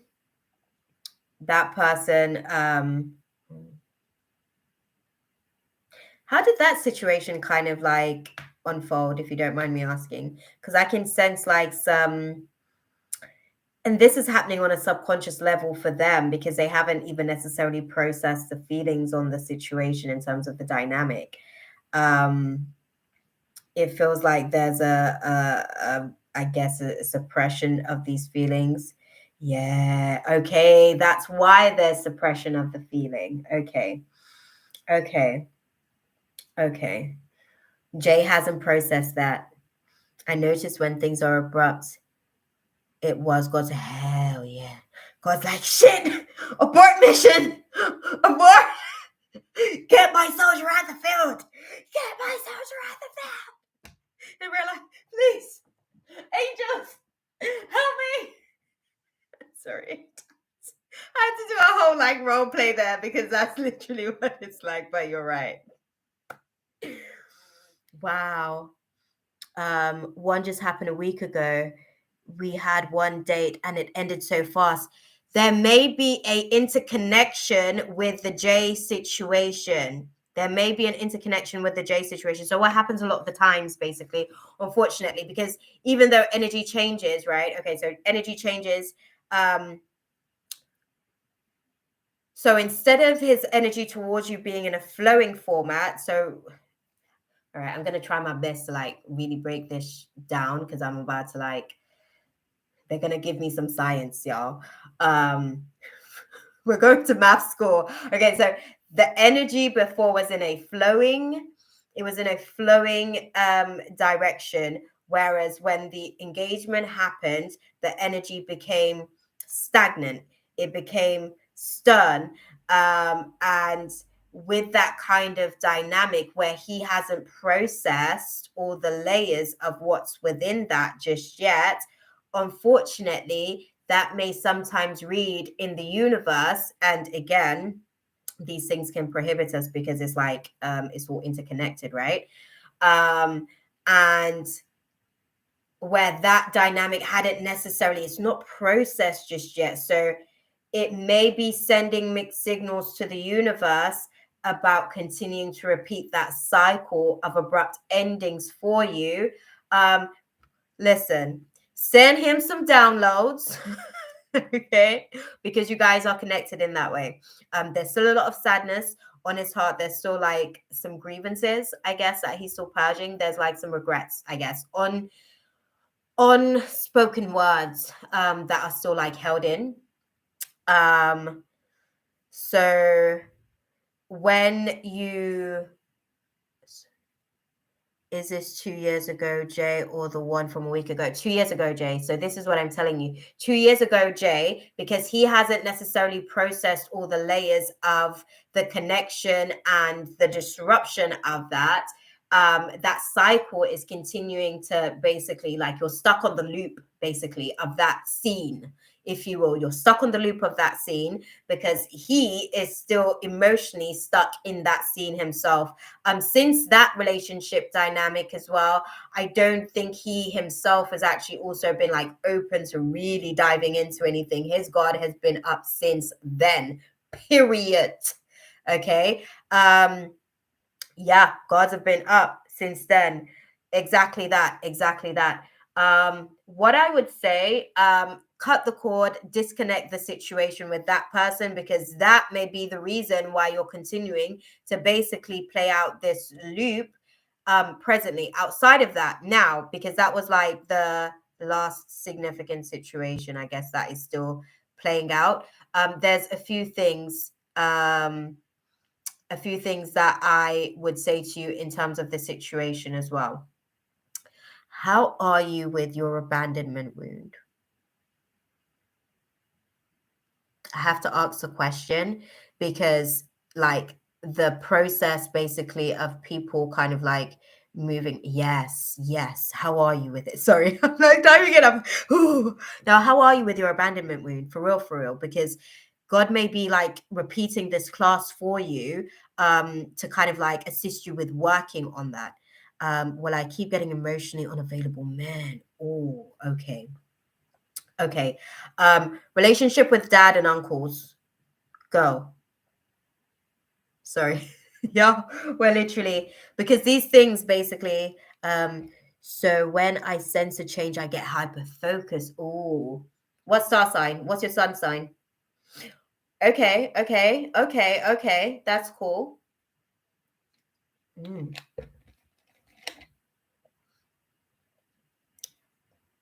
Oh. Sorry. Don't watch my face. I'm really receiving everything that you're telling me because it's kind of like giving me a oh intense. Okay. Okay. Okay. So, in terms of 10-year-old no name, okay, 10-year-old no name, where are they in terms of the grieving process with dad and that situation? All through my 20s have been this. Even the most recent men, he seemed blocked. Okay. Okay. Okay. Where are you with the processing of dad's loss and the grief? Because grief goes through a sequence of layers. Where are you in terms of your grief? I came to terms with it a lot from. I came to terms with a lot from my dad's passing. Okay. Have you? have you also, how can I put it? Okay.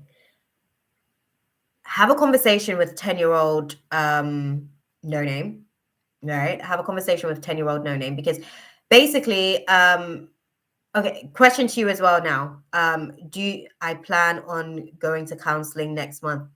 That's what's up. Might need some of that stuff to unpack some of this stuff, because the abandonment wound is pretty much like, that seems to be the catalyst. That seems to be the catalyst. It keeps getting triggered essentially to feed itself, to highlight. So it hasn't been healed. Beautiful. And I want to put that across. Like, there's scar tissues all over it. There's so many layers and layers upon layers of scar tissue, as far as like all of these experiences that have transpired, I guess, throughout the 20s, like you're mentioning. Those things have caused scar tissue, but the wound itself of that situation would have stemmed from the loss of, I guess, the first interaction with the first man you would have ever loved in life, dad. I remember one thing, he was so mad he stopped talking to me for 3 months. Okay. You were 10. Do you mean dad? Do you mean dad? And my question to you now as well is, what is your relationship like with dad now that he no longer has a physical vessel?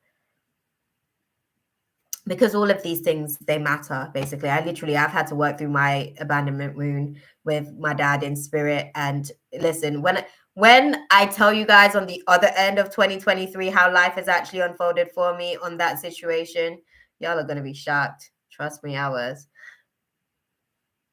Oh, you're probably still typing. Sorry, my bad. Sorry. Sorry, I was getting like, where are you? Where are you? No, but where are you with the situation? Really, like, I mean, I def was trying to find him through men subconsciously. Yeah. Okay. So, um, a few wounds that needs to basically be navigated. So when you get into therapy next month, these are some of the things that, because when you go into therapy, a lot of the times, like, as much as like we go in to basically get fixed, they need to know what it is that you're coming to get fixed for. So transparent conversation. You need to address your abandonment wound, which has basically had an impact on your self-worth. Okay, so the self-worth is basically depleted because of the abandonment wound flaring up and constantly flaring up. It continues to deplete aspects of self-worth, basically. So the way in which you will pick would be at odds that aren't basically in your favor. So you continue to, like you said, basically choose dad subconsciously, right? I'm shocked Jay still thinks about me. He was such an a-hole. That part, right? I don't think it's a thing of thinking about you intentionally. I think it's karmically. Okay. I think the universe is reminding him, BTW, you ain't gonna get away with shit because da da da da.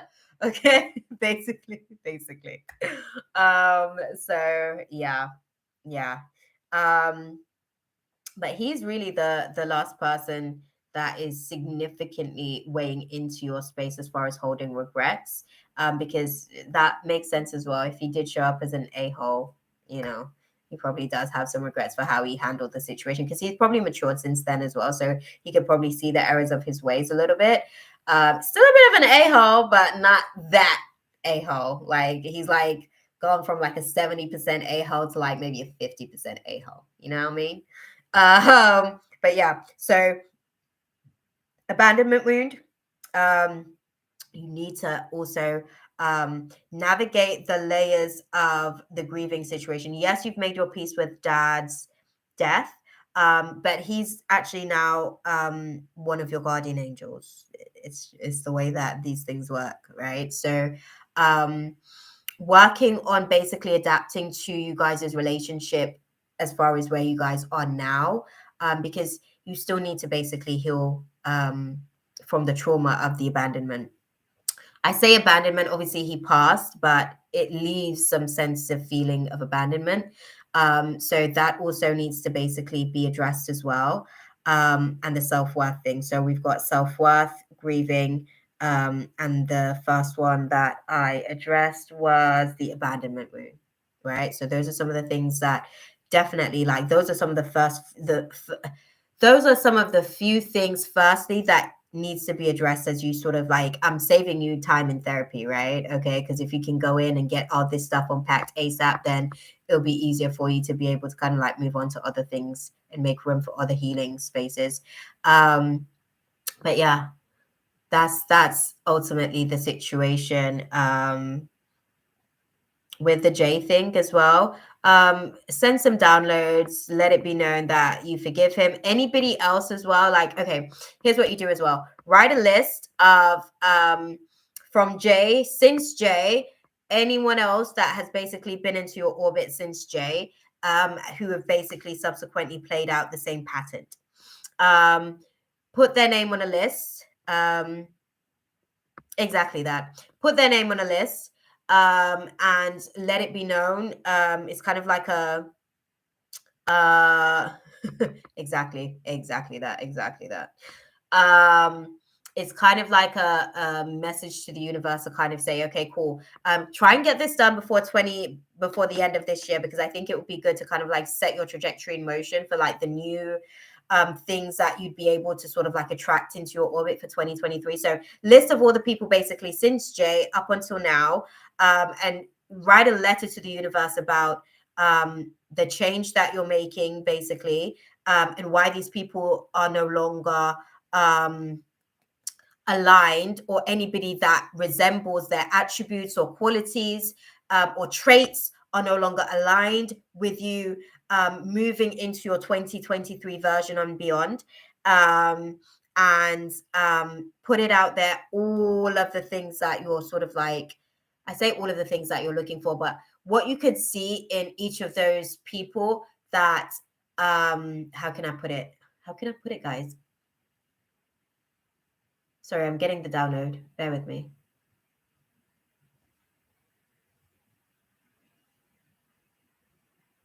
What you can see in each of those people that you would like to take into something else. Okay, so you write down all of this, the traits and qualities that you can see from them that makes them basically no longer aligned to your 2023 version and beyond. And it's important to put and beyond, because then you basically like just set that intention for 2023. And comparisons. That's what's up. Okay, you don't even need sorry, y'all. Because I'm like trying to find the words to be able to like really break this stuff down. But yes. Radhika. Hey my love. Unfortunately, the list is closed. The free list is closed at the minute. So we're literally just kind of like diving through. No name was a donation. But what I was saying, basically, no name, that comparison that you have there. So the things that you basically, the pros that you're taking away from those situations, the cons that no longer applies, and letting it be known as far as those parts of yourself that would basically have been, it's not that you're attracted. Okay. So it's not that you're attracted basically to those qualities. It's that you are magnetized towards those qualities because of said things that I was talking about, the abandonment wound, the self-worth thingy that kind of like allows for your picker to basically be off. All of that stuff, once you be working on all of that stuff, trust me, that story is like a story of No Name 2022 and before. Okay. 2022 before. No Name 2023 and beyond don't have those problems. Okay. We're going to sort of like put that intention out there. It was more like, why did I like them? The red flags, I saw the pros and cons. That was my list. Yes. And that's exactly the list that you need, because those, yes, burn it. And you've got a few. Okay, I was about to say you've got a few options. You can put it in the toilet. I'd personally bury it. I personally bury it just because it goes directly back to the earth. Basically, it's like the death of all of these relationships that you kind of like engaged with. So it literally is a burial basically for all of those relationships. So I'd actually bury it, because when you when you basically when you flush it down the toilet, it goes basically back out into the world, I guess, and the energy somehow like wants to basically claw its way back to you because you're its original owner. When you bury it, nature takes its natural course of being able to nurture chaos, which is basically the death of what it is that you're doing. And the nature will be able to basically help you with the alchemizing process of this. So I would say bury it as opposed to flushing. Okay. Yes, write it, and really let it be like, I'm no longer engaging with people with these attributes and certain things like that. And I have to say this to you moving forward, because then if you're putting this intention out there, the universe is going to question you on whether or not you're actually optimized to be able to receive said intention, right? So that means that if you see these red flags that you're basically saying that you're not affiliated with anymore, 2023 and beyond, you can no longer basically affiliate with those red flags. You actually have to see the red flags, decide to do something differently, change the pattern, which will then change the pattern that you keep sort of experiencing as far as this looping. Yeah. Yeah. It's going to be a good one. But yeah. I hope that was useful for you. You said you wanted your money's worth, no name. Okay, we dived into it. Let me go to the cards and tell you what the cards actually said on the question. What was the question about the J thing? That was something that came to me. I couldn't do that on cards. I could tell you what basically was going on internally for that person.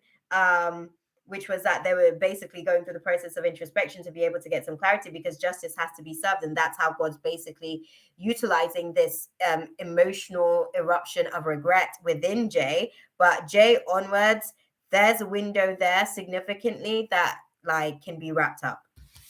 Right. And I think that that's because in the last couple of years, like you've actually consciously gone into some of these contracts with these people. And when I say with these people, it's like you said, you've seen the red flags and you've chosen to kind of like thing. A red flag is a red flag. What you can do in situations, if you see the red flag, address the red flag, see if that person is willing to do something, or if they even know how to like rectify that red flag. Because this is the thing, a lot of times we have these expectations that people are supposed to know how to just fix the situation. They don't. That's why they are where they are. Contracts. So basically, like if a person says to you, you know, like how they talk about the Akashic records, the Akashic records is basically a sequence of contracts. Like if someone says, do you want to go on a date? You saying yes, that's a contract, basically. Someone says, oh, would you like to do this for me? You say yes, that's a contract. If a person says, do you want to do this? And you're like, no, that's a contract, yes, as well.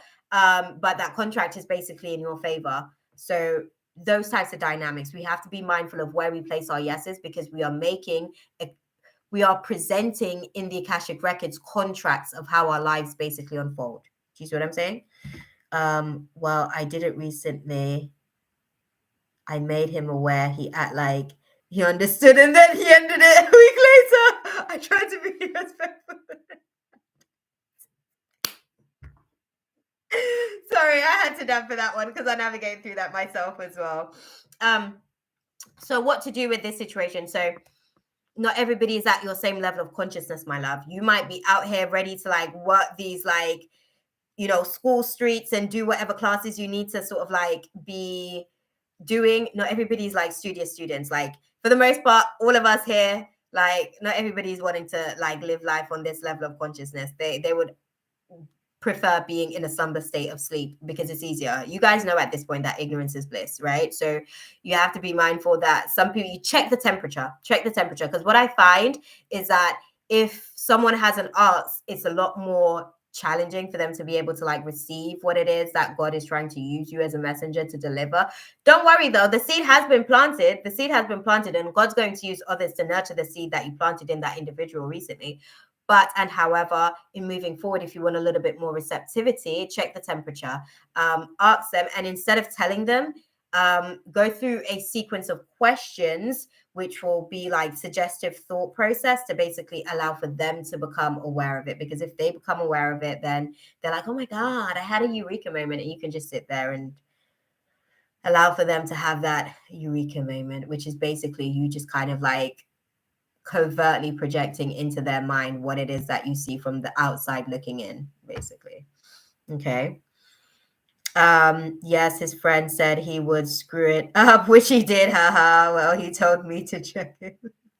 Yeah, I don't think he really knew what he meant when he said that. So when I did, I found out he didn't like it exactly that part. Exactly. He didn't really know how to do it. And I think as well, it, I guess with men as well, because they're still in their optimizing process and they're still like in their infancy stages of it. Unfortunately, it's just kind of like where they are, because they still have a lot of emotional growing to do because they've been emotionally stunted the most in the process of this like sleeping state that we've been as a collective for how long.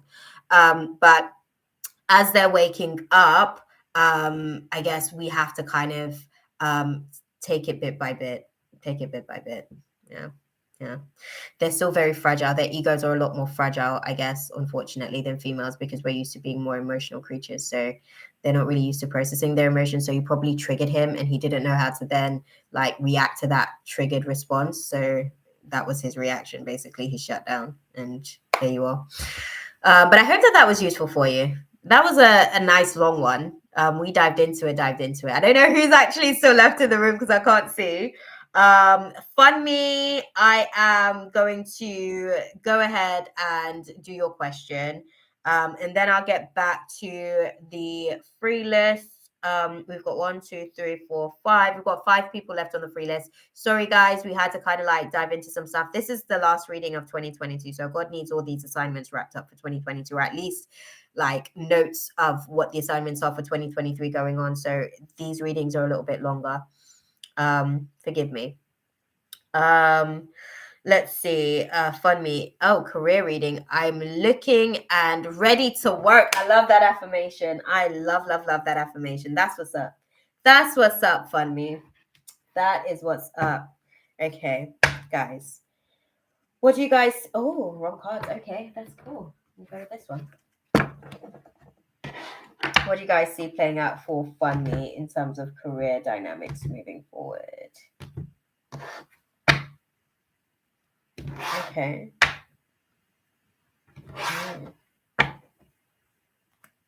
Okay. Cubing. Sorry, let me see what's going on down here. Yes, Fund me. Okay.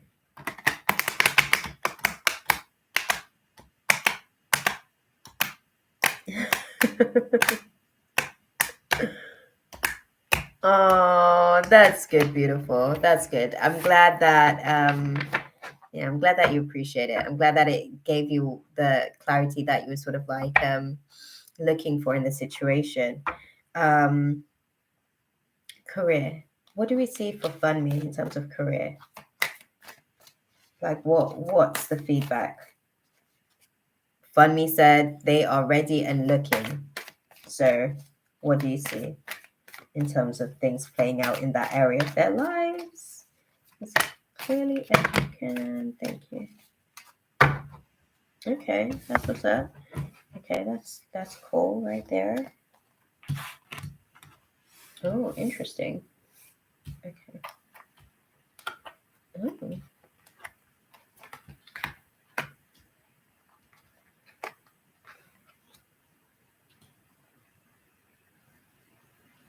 Okay.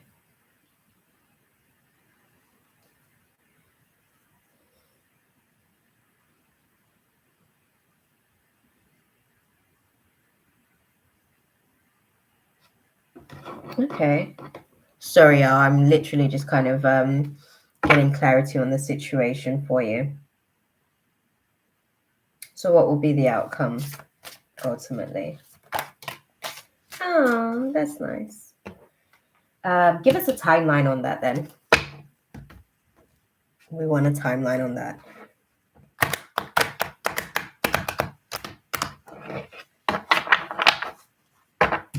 When do you see that coming to fruition?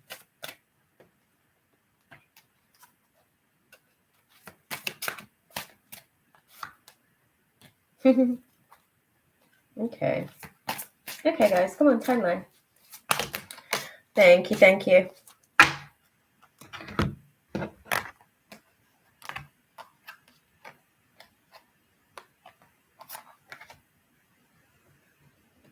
Okay. Okay.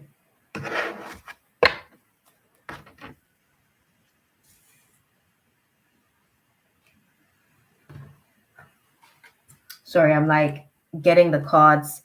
There's so many cards now. I'm trying to get them all in a position where I can see everything all at once. Let's pop that up there. And move these over here. Keep those up there. Oh. Okay. There we are. And there we are.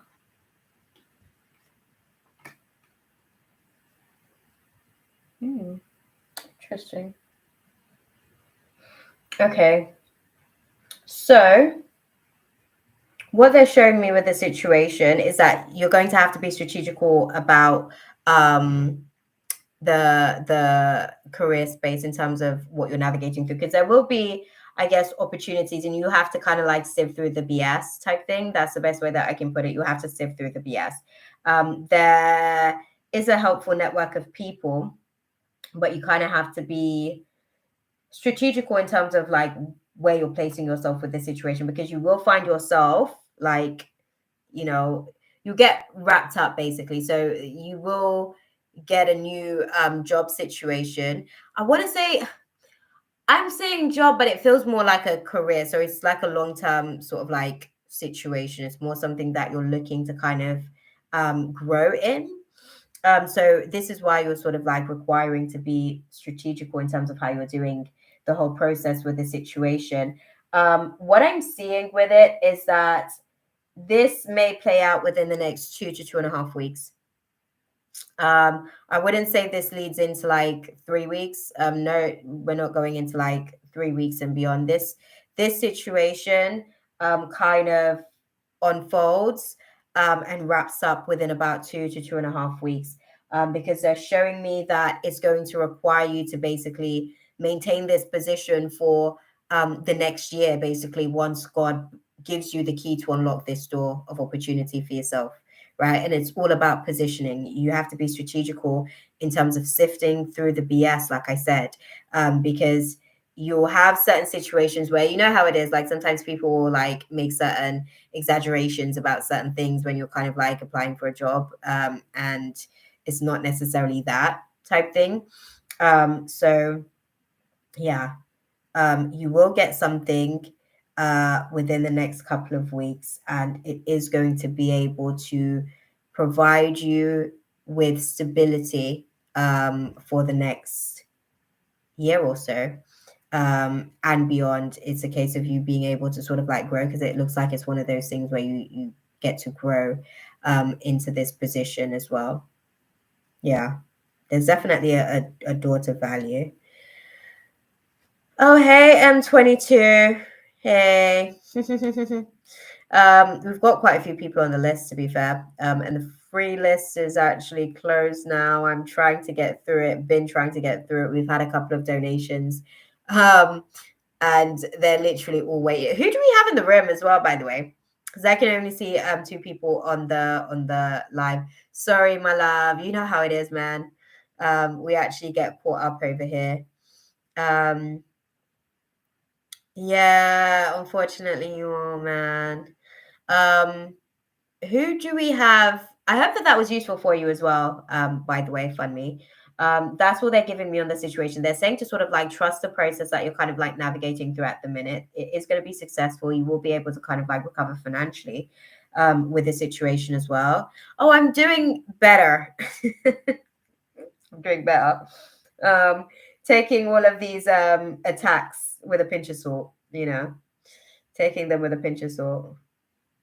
Like that's what God designed me for. Yeah, it has been a while. But yeah, sacral chakra activation is definitely going to be sort of popping off for you. So, and solar plexus as well, because coming into the reading, I can see that the solar plexus is definitely getting highly activated by this particular situation that you're navigating through as well. So I think that this pullback at the minute is allowing for your sacral and solar plexus to charge up, so that when you go back into that space, you could just go full-fledged in. Do you see what I'm saying? Full-fledged in. But yeah, that's pretty much it. I hope that that was useful because they've given me the clarity that, oh, sorry. What do you guys advise Fund Me to do in the meantime? What's the advice? In terms of being able to position themselves for this inevitable. What's the advice? Thank you. Okay. Okay.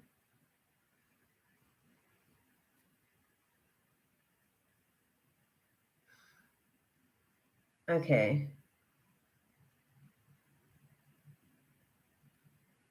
Okay.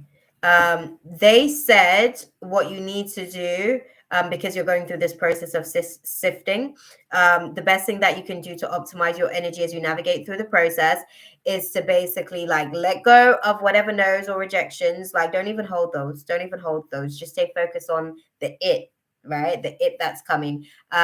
Those things, I know it's easier said than done because nobody likes rejection, right? In any form that it comes at us in life.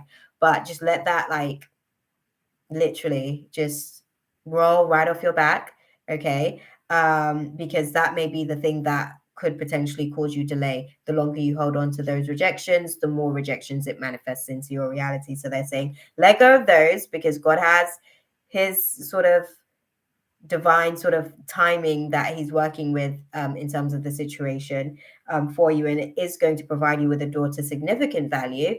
It's just that there's a process of basically figuring out which door is your door type thing. Okay. But yes, I hope that that was useful for you, my love. There was quite a bit in there. So, yeah. Oh, brown and lovely. There we are. There we are, love. Okay.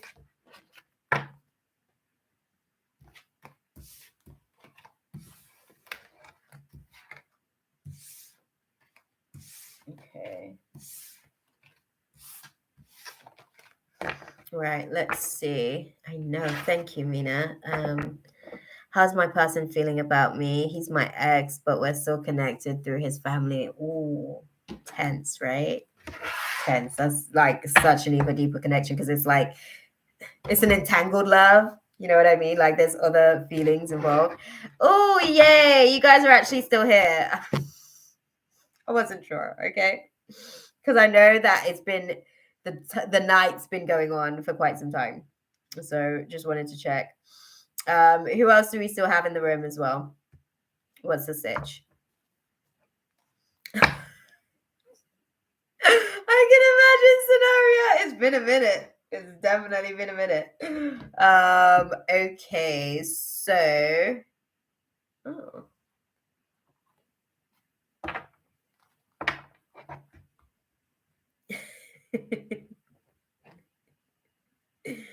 uh, Oh, thank you, Mina. Do you know what? That was such a bummer as well. I was like, oh my God. Like, because I hate disappointing people. It's actually one of my, like, whenever I make a promise to the people around me, like, they know that it's going to happen because I don't like to disappoint people. So I'll figure out a way to make it happen. So when you said it was your birthday, I was like, oh, I'd have loved to be there to just hang out with my peeps. It would have been a whole vibe. But that was as well. I think it was when we had a Capricorn new moon as well that night. But then I managed to get back in here on Mercury retrograde. So guess what? We needed a Mercury retrograde tonight. Okay? We needed a Mercury retrograde to meet again. I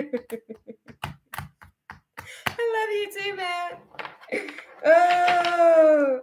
Yeah, I had to process that, by the way. I had to process like my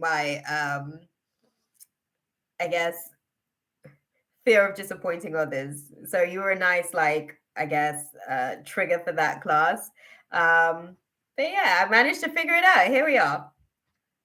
Okay, so let's dive into how is Brown's person feeling about them.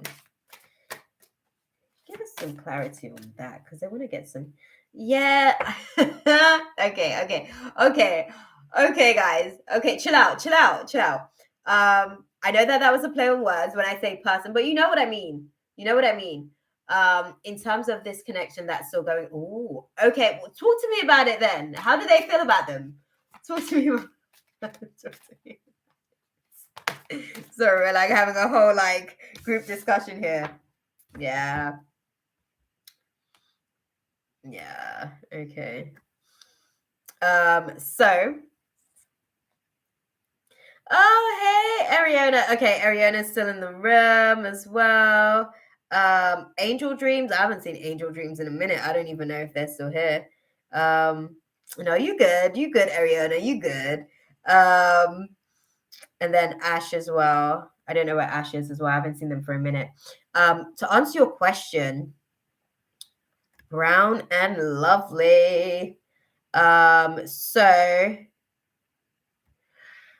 his feelings towards you is that it's an unrequited love, but they do have, I guess, desires of expressing some of their feelings. It's complicated. It's complicated because I see that they are entertaining other people. When I say entertaining other people, I mean flirting at this stage. I don't know if I'm going to be able to get access to any more insights into the situation, but they're only showing me flirting at this stage in terms of like their interaction with other people, I guess.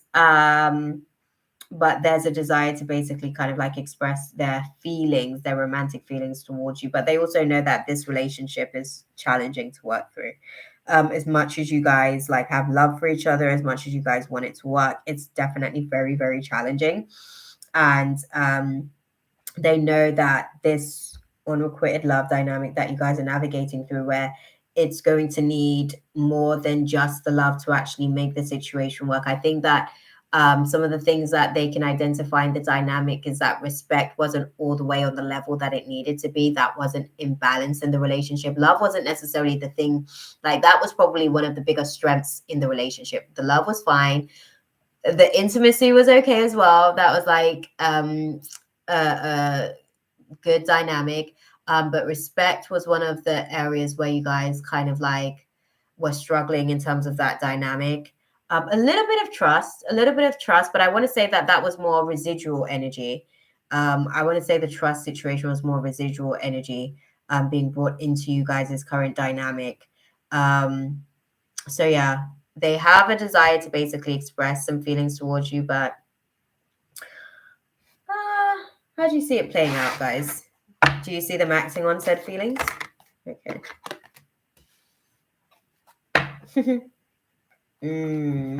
Hot and cold. Hot and cold. Loving respect wasn't an issue. Okay. And I'm going to break this down to you because sometimes the way in which they put stuff across towards me. So when I say respect, I mean in terms of raising decibels in terms of a conversation. Those things waver respect in relationship dynamics, right? A little bit of respect gets lost in terms of those types of dynamics as well. Knowing that a person doesn't necessarily like or appreciate something, but doing it anyways because it validates one's feelings. Again, that's disrespectful in a relationship. So as much as we did our best, I guess, because even in my own personal dynamics, like I guess I'm aware of all the lessons that we're still sort of like learning how to optimize. So it wasn't a big, I guess, major in terms of the respect class, but respect was a factor in terms of the dynamic as well. From what they're sort of like putting across. And two of those dynamics that I've just sort of put across to you were two of the very specific things that they were highlighting, which is why they basically said respect was a factor in the space as well. I think from what I can see in terms of how the situation actually plays out, no, there wasn't anything like that. Our breakup wasn't over anything, and either I just moved and fell sick. Okay. Okay, I'm going to take your word for it. These are the things that they're saying to me. I'm not going to project anything at you.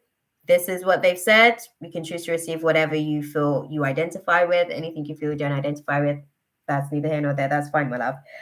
What they're showing me in terms of the dynamic with the situation is that they're not necessarily going to, I guess, act on these feelings from what I'm seeing. I'm seeing that they're kind of like playing hot and cold.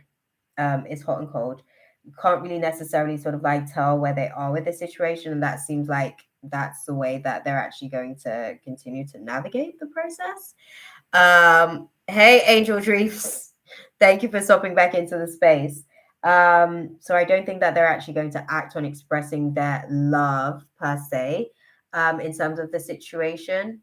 It seems like this is more just going to be an internalized directive, I guess.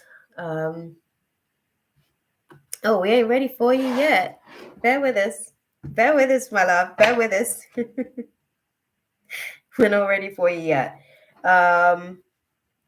What do you guys advise Brown and Lovely to do with the situation moving forward, seeing as there's feelings, but it's not necessarily being expressed per se? What do you... Okay, thank you.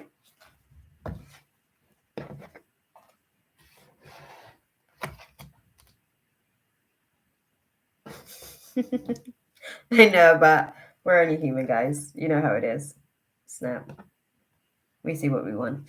The dynamics in terms of the situation, what they're saying. Okay. Oh, interesting. Okay. Okay. Okay. Okay.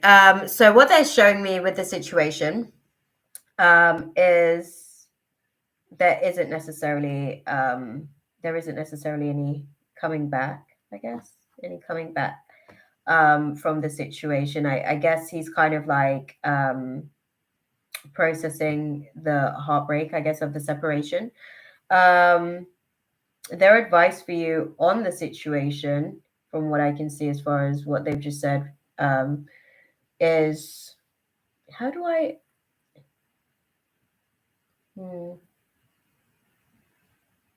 Sorry, I'm like trying to put it into context for you.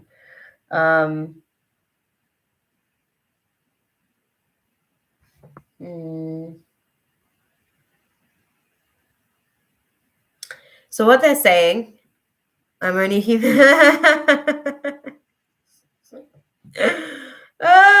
That part. Okay, that part. What they're saying in terms of how I guess they recommend you navigate the situation moving forward is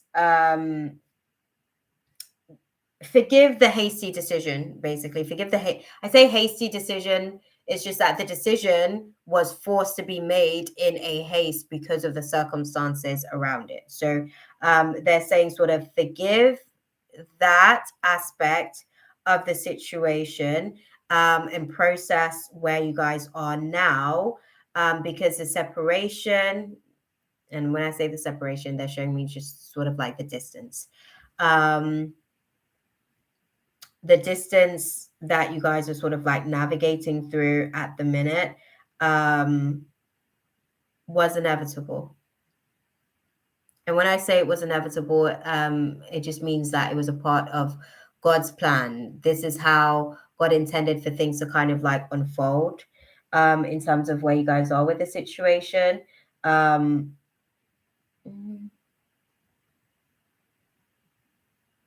think that there's, and I don't even know how to deliver this. I don't even know how to deliver this to you, my poor little tongue. I know I love to keep it true with you guys, but honestly, like, God has someone else in mind for him. I'm sorry. I don't, it's not like the best news ever to have to sort of like deliver that, but that's just a reality. And not just for him, but also for yourself as well. Just in case of just in terms of the dynamics, God has someone more fitting, I guess that's how I'm hearing it, more fitting for you in the process as well. The support that you have, the connection that you have with his family, that's no mistake. That wasn't done in error. that is definitely an extension of God's love and grace towards you. But ultimately, I guess that's all you leave the relationship with. Sorry. I don't even like to deliver that, but yeah, that's kind of what they're putting across to me with the situation. I'm sorry, my love. There's feelings there, but I don't think that they'll be expressed and acted upon. To answer your original question. So yeah. Sorry. Let's see, who do we have on the list? Oh, scenario. Oh, we're finally at you, my love. Wow, look at the list dwindling down. There we go.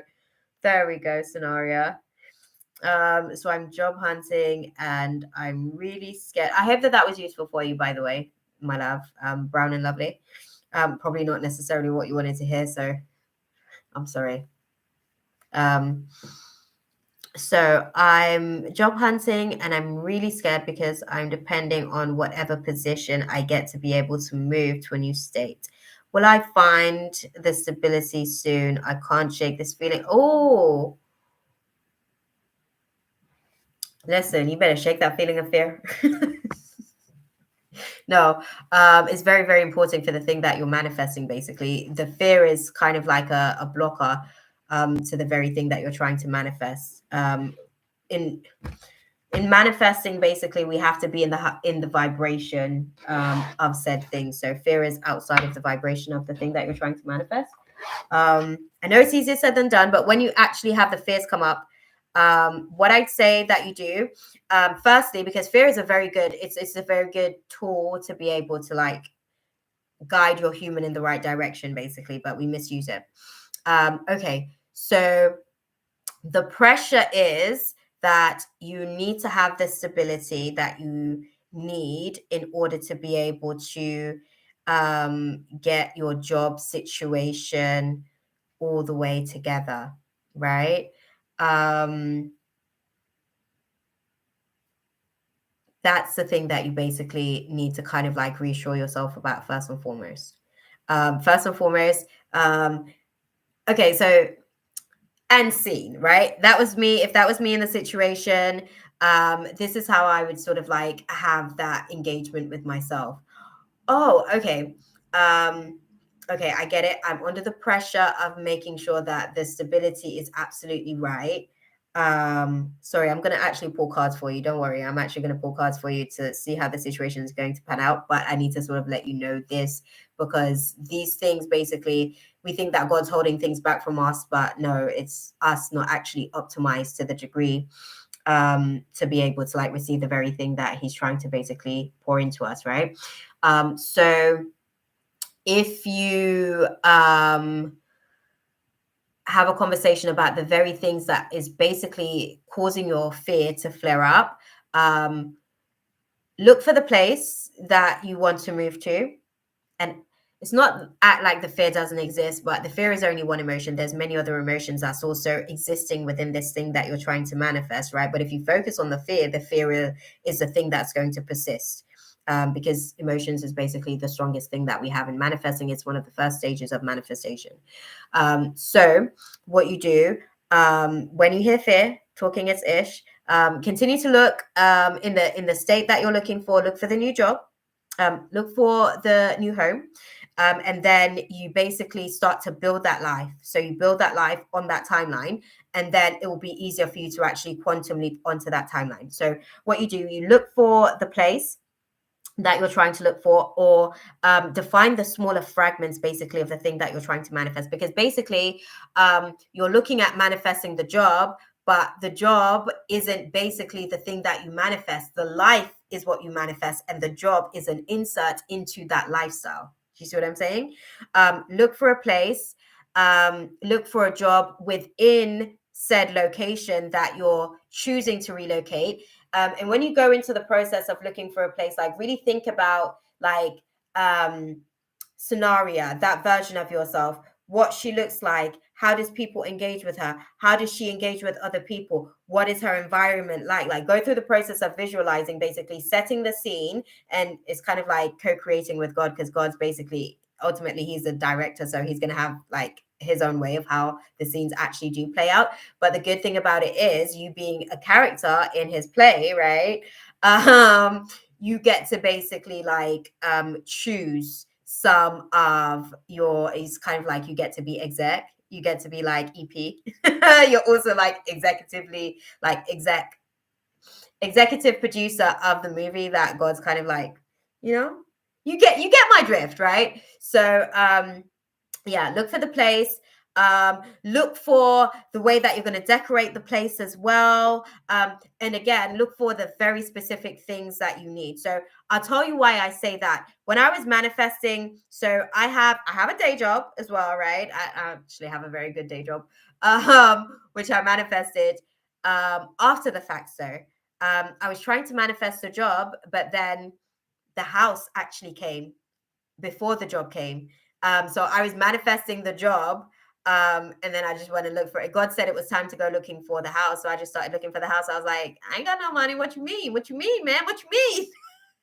Do you know what I mean? Because I was still in the developmental stages of building my business, and a lot of the stuff at the time wasn't necessarily where it needed to be. 2023, that's why I say to you guys, I'm going to actually like get onto my assignments for 2023, because your girl's been settling into life in 2022. Okay. But I knew that the job was mine. Find a job. That's another thing as well. Okay. So this is how you activate. Okay. So find a job that you can see yourself growing into your next version of, as, right? A job that's doable, okay, in your current version of yourself, but can also optimize your next version of yourself. And when you find that job based on the job description of said job, once you find the location, right? Location is everything, because first thing I had to do, I had to decide where I was going to be locating. I knew that I wanted to basically be in the area that I'm in now. And then even though the job was basically lined up, because the job was lined up since April, the home started to manifest as of June. The home, once the home started to manifest as of June, the job actually then came back around and grounded, okay, in June, once the home started to sort of come in. And then by July, home, job, bam. Do you see what I'm saying? So again, you just got to wait for God to like, you'll hear it. Like, you'll just feel this like overwhelming feeling come over you to basically like go somewhere, and it will feel like you need to be there because that's your next destination. Do you see what I'm saying? But yeah, when you go picking for this like locations, everything, pick the location, then look for jobs. Like I said, your current version can do, but your next version can also be optimized in the process. When you find that job, listen, give it some heart chakra action, literally. Like that's what happened. Even with this house as well, I almost lost it twice, basically, even when I came looking, because I was still navigating through all of my things grounding. And even when it looked like I was going to lose it, I was like, no, that's my home. I can feel it in my heart when I came and looked at the house. So when you go to find the property as well, when it's yours, like if you really connect to it and you feel like you can see yourself growing into it, again, heart chakra, like literally your heart is basically the energy portal of manifestation itself, because again, emotions is the first form of manifestation grounded into 3D form. So you basically put your heart on it. You smudge your heart all over it. Okay. You go there. I think when I came here and I looked for the first time, I was like, yes, and this is where I'm going to be doing this, and this is where I'm going to be doing that, and this and that. So you basically like build your next version of yourself in the home when the home basically reveals itself to you. And literally, like, nobody can't take your energy out, because your energy's basically been transferred at a ethereal level. So on a spirit level, basically, you basically went in there and like rubbed up your spirit all over the people in place. So then after you do that, it becomes your energy, basically. Even when I was leaving, when I came for a viewing for this place, like before I left the viewing, I was like, guys, you guys know this is mine. I know I'm going to get some pushback. I know this is mine.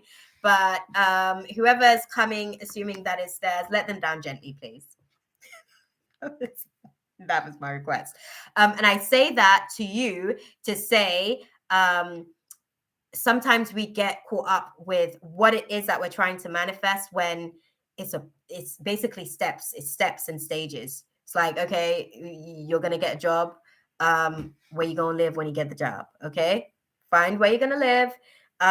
Look for jobs within that location that you want to live in. Find the job that basically most resonates with your now self and can optimize your next self. Put some heart chakra energy on that. Visualize yourself in that job, in that space, during that career. And also then put yourself in that area before you actually find the home. Put yourself in that area, visually speaking, in your mind's eye, and basically go and walk around in your new neighborhood. Because even when I came here for the first time for the viewing, I'm like, yeah, and that's the park over there where I'm going to be like going for walks. Ask me when I went for a walk last. Okay, we have in winter. Okay, but these are some of the things you have to do. You have to set the scene. Okay. I see that makes so much sense to me. He's been told me to move, to be honest. He's showing me why I need to leave every day. I hear you, man. Exactly that part right there. Because at that time, I was basically checking out of the heart hospital ward at the time. In terms of like family dynamics and wounds and stuff, I was checking out the heart hospital wards because I had to go home for like 3 years. Basically, I was in heart hospital for 3 years to like navigate through all the trauma of my inner child. And then I got to leave. I got my freedom papers again. Yes, I have visions. Even when I'm at the grocery store, I get happy seeing veggies and what I saw in my place. Look, God's letting you know. He's giving you the little downloads. He's giving you the little puzzles. You know what I mean? Of the next destination for you to be. That breakdown literally is a much better method because I'm over here stressing over a job when I need a place to spend the job's money. That part, girl. You need to figure out who you gonna be paying all that money you're gonna be making to. Okay, and find some bills as well to help you. Okay. So basically just set the scene and then the money will sort of come in and the job will basically like set itself, right? Now that part's over, let's go and dive into, right? Find the bills, girl. Find the bills, okay? Because them bills mean that you're gonna have money flowing in. Okay.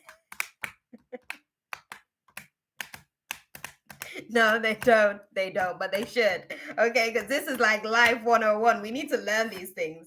Okay, 100%. Find the bills, because then that's how you get more money, like literally flowing in. To be honest, I know we don't like paying bills, but honestly, like God supplies our needs, and He ensures that we're sufficiently like looked after. So, like, if you got bills to pay, like they're going to be met. They're going to be met until you stop doing what you need to do to basically hold your part of the contract with God. They're going to be met. And by that, I mean getting up and going to your job. Basically. Okay. How do you guys see this job situation actually playing out for scenario though? Can we manifest a person? Hell yeah, my partner actually manifested me. I say that like no grudge. It's just like he manifested me, and my dad's in spirit actually talked him through the process of manifesting me. Funny enough, I thought that they were funny. But anyways, can we manifest a person to? Will it be a breach of their free will? It's their decision to basically. You see, like how earlier I was actually having a conversation with someone who was saying that they were dreaming of their twin flame situation, but they don't want them back in. That's all right to basically be able to make that decision. So when he actually did, I guess, come to me in a dream and he was giving me like sexual energy, I was like, I'm like, what the hell is that about? Because it's my brother's, it's my sister. He's my friend's, or was, because the dynamics are weird now, but he was my friend's younger brother at the time. And basically he was manifesting me into his realm, but my dad was actually also like a part of the whole ploy as well, because my dad thought that he would be a good guy for me and all that kind of stuff, like unfinished business for my dad, I guess. So he was like trying to find me a little protector in his absence. So yeah, when he started to give me that, I was like, what the hell? I woke up from that dream and I was like, what the hell was that? No. But actually it was God's way of letting me know that this is a potential situation that's about to erupt. How do you feel about it? It's like, I don't know how I feel about it.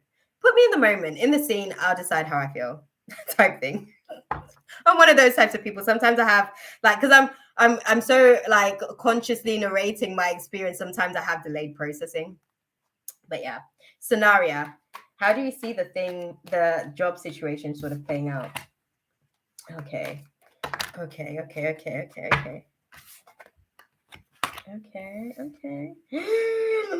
Sorry.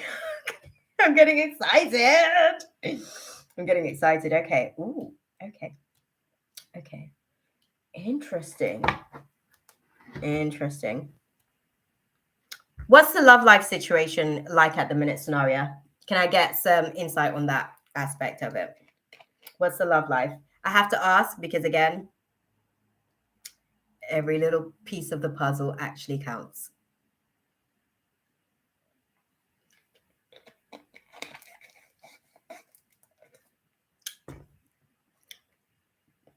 The reason why I asked is because of what's going on the cards at the minute. So, what's the romance space? What's the love life situation at the minute? I have no one. My environment makes it so difficult to date. I cut someone off recently due to trouble at home. Don't worry. They won't come in with you where you're going, okay? You're going to a whole new place, new state, new vibrations, new state of mind, new state of being. This dynamic is basically taking you to your next love interest as well, basically. So the move, the career situation, the career shift also involves a romantic counterpart. So I'm glad that we after we done like figure out like how to hack the code and everything for that, I'm glad that we also got some clarity of why we're going where we're going. You know what I mean? Yes, beautiful. Yeah. So the situation in terms of the career move, also you basically become in the right location, the right vibration to meet the right prospect potentially. I get a new beginning and a hard day. Hell yes. That's won't he do it? That's how good God is, you know. Like seriously, like sometimes I'm literally sat out here and I have certain things happen. I'm like, oh my God, you the bestest. You the bestest. I know DJ Khaled said he the best, but no, you the best. Okay. But it does look like with the dynamics that you're navigating through. I'm gonna say this much as well. What you navigate through in the process of this situation, you're basically going to be releasing some rejections along the way because you know there's going to be like some no's, I guess, along the way. But again, you have to be, I'm going to say, be mindful of this, right? The job that you know is yours, you can't question it. And when fear, listen, when I tell you that I didn't hear from the people for like, I was doing the job search from like April. I didn't hear from the people for like 6 months, 6 weeks, sorry. All throughout April, I didn't hear back from them. And then like mid-May, and you know, people were questioning. My mom's like, oh, what happened to the job? I'm like, it's mine. They just don't know it yet. I think God's working out the semantics. Okay.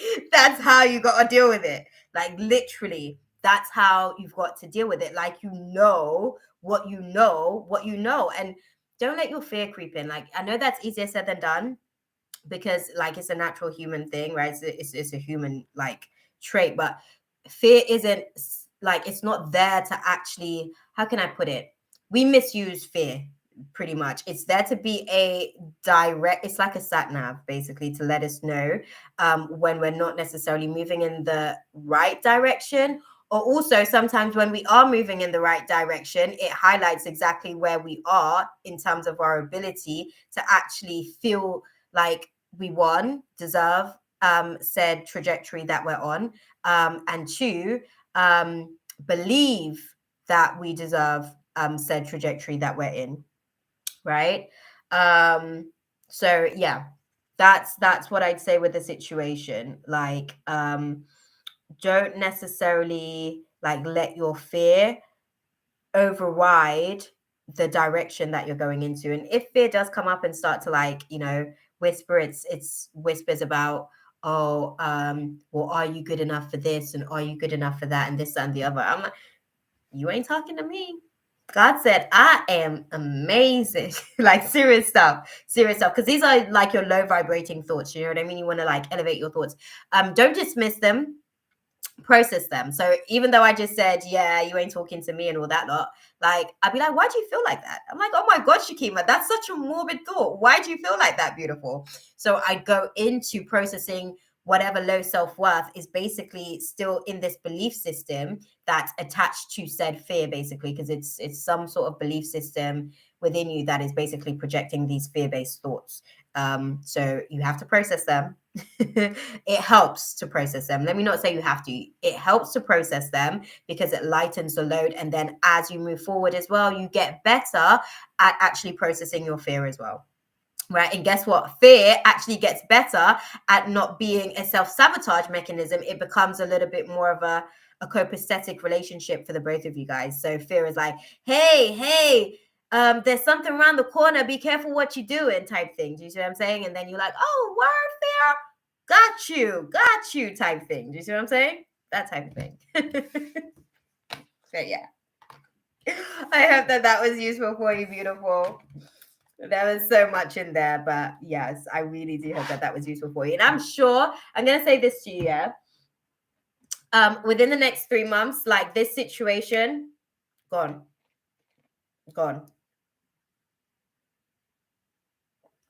Mm. Yeah. And you will be. Trust your instincts. You know, like that's God leading you into a certain direction that he has prepared for you, essentially, even if you're not prepared. That's why it's good that at least one of us is always prepared, right? Like sometimes when I like miss my cues in situations, I'm like, oh dang, my bad, God, I missed my cue there. Yes, beautiful. Yes, please. Okay, Angel Dreams. I think Angel Dreams already put out their question. And then Ash, do we have Ash in the room? I don't think Ash is still here. I haven't seen Ash for ages.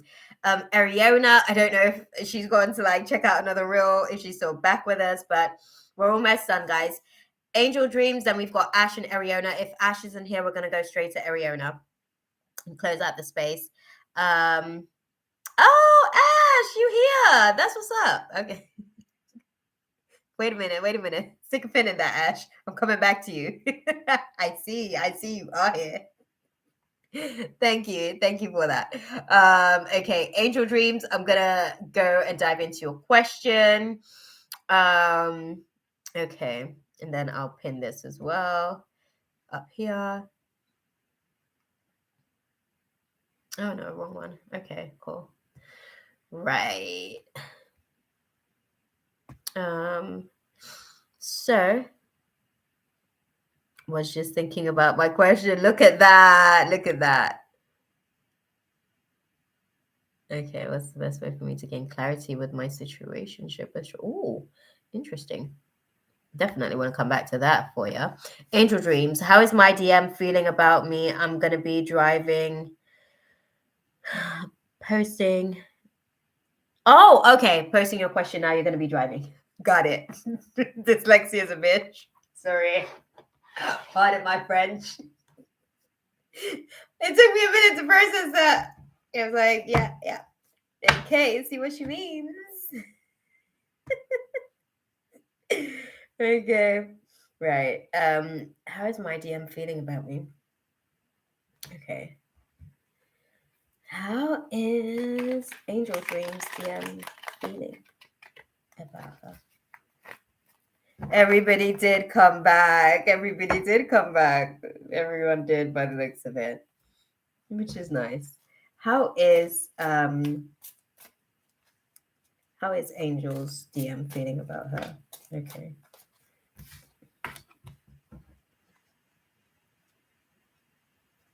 Knight of Wands. Interesting. Okay. Oh.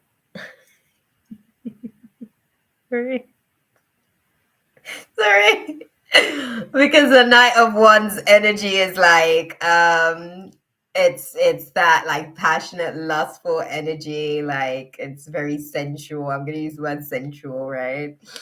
Um yeah, yeah. Elaborate, guys. Dive into it and unpack it for me. Okay.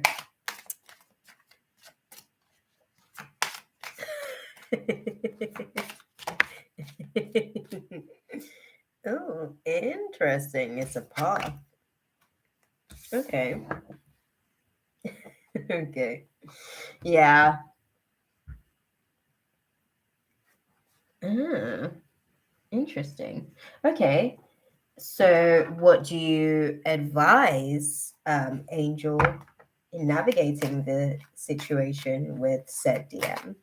What do you advise? As clearly as you can.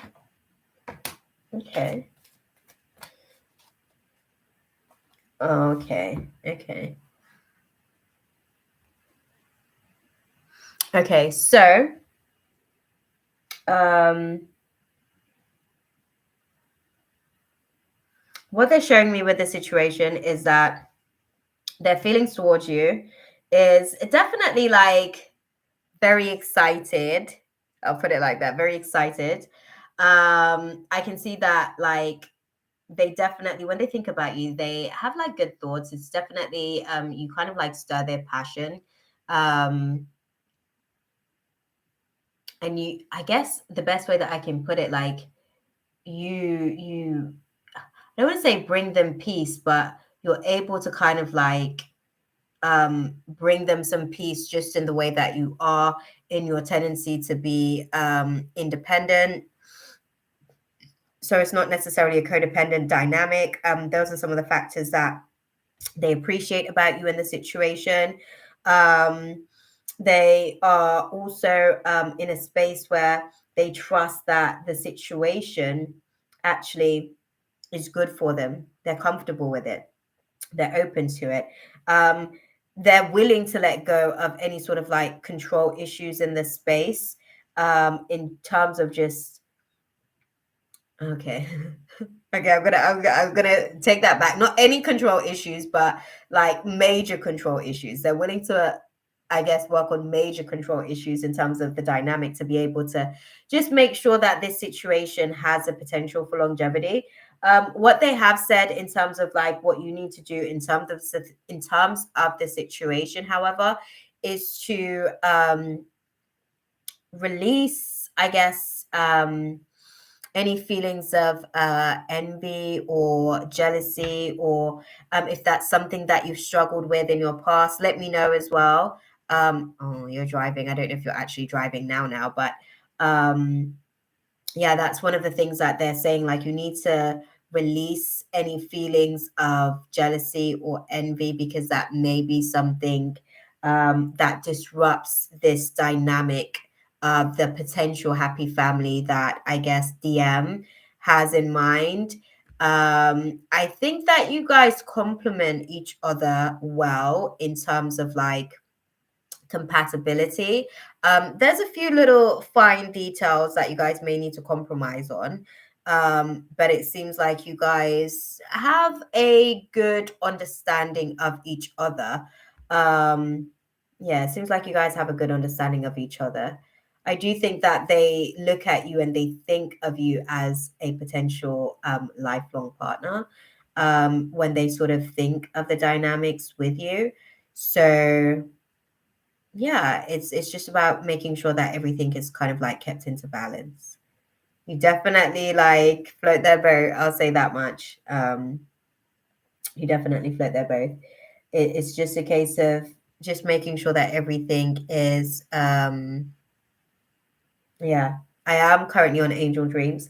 It's just a case of basically making sure that everything is in balance, right? If you have a tendency to be a little bit overthinking, maybe on certain things, try and like reel that in a little bit, or find a right balance with that, where you're not feeding irrational thoughts and you're kind of like making sure that you're not displacing your energy by feeding these irrational thoughts and then going into self-sabotage patterns afterwards,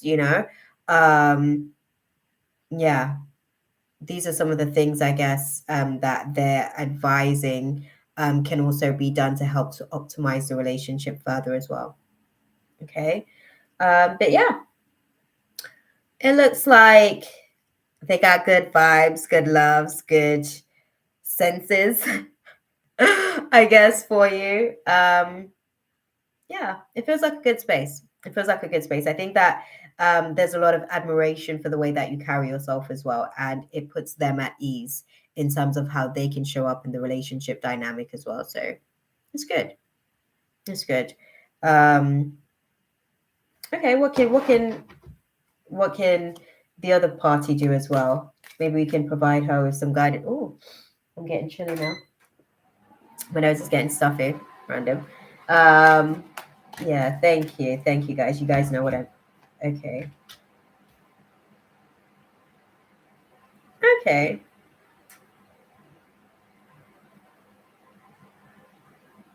Okay. Okay. So yeah, it's just about keeping things balanced in the relationship overall, period. In terms of like just making sure that you guys are actually pouring into each other. Oh wow, thank you so much. We both broke up due to jealousy actually. I was too late with the message. I was too late with the message. Listen, for you guys, basically, if you guys get the opportunity to be able to, oh Mina, I will just leave for morning prayers now. Thank you so much for your precious time, energy, and your honesty forever. And oh, thank you, beautiful. That's all good. Yeah, send up a dua for me as well. I'm definitely gonna be putting some duas out there for you as well, beautiful. Don't worry. Like, oh, happy New Year to you guys. Look at you guys, man. Yeah. Thank you, beautiful. I'll definitely be putting some prayers out there for you as well. Um, okay. Oh, enjoy as well. It must be like, oh God, if you're going in for like morning prayers already. Sorry, Mina. We kept you up all night, basically. Uh, oh, thank you, beautiful. Thank you. Definitely. We appreciate you, beautiful. Um, I love being around you guys. This feels like normality for me. Like this is when I'm at like my most authentic without having to kind of like think about how I'm kind of representing myself. Like there's no representatives here. I'm literally just myself. So I appreciate you guys for accepting me as I am. I love you guys as you are as well. Okay. Okay. So interesting. It says, ooh, thank you so much. We broke up due to jealousy. Where did we go from there? He got jealous that men found me attractive and vice versa. Okay. So that's probably why they told me to what's it called? Why I had to retract my statement of like saying that he wanted to let go of all of his control issues because clearly he wasn't ready to let go of all of his control issues. But that's something that you guys have to work on. If the universe provides you guys with an opportunity to be able to resit the class together. Okay, so how do you guys actually see the situation playing out? Oh, okay, thank you. Sorry, I was like figuring out which deck I'm gonna use. How do you guys see the situation playing out with the DM then for Angel Dreams?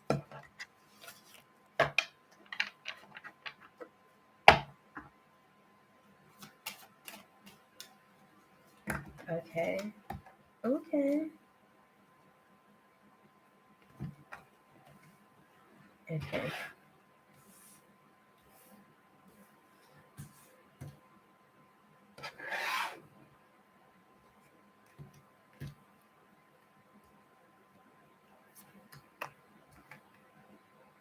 Sorry, my love. I'm literally just kind of like getting the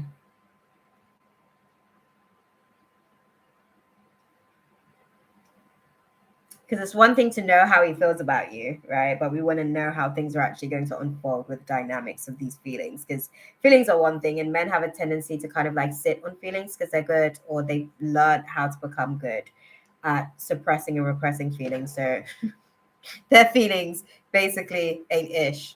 Okay, it's all about the action. So from what I can see on the situation, okay, oh, interesting.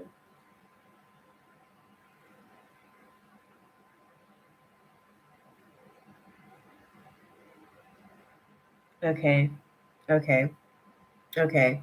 So as far as the situation in terms of how it's going to play out, those are his feelings. This is the advice for both of you guys, because I don't think that things were basically in balance in places where it needed to be.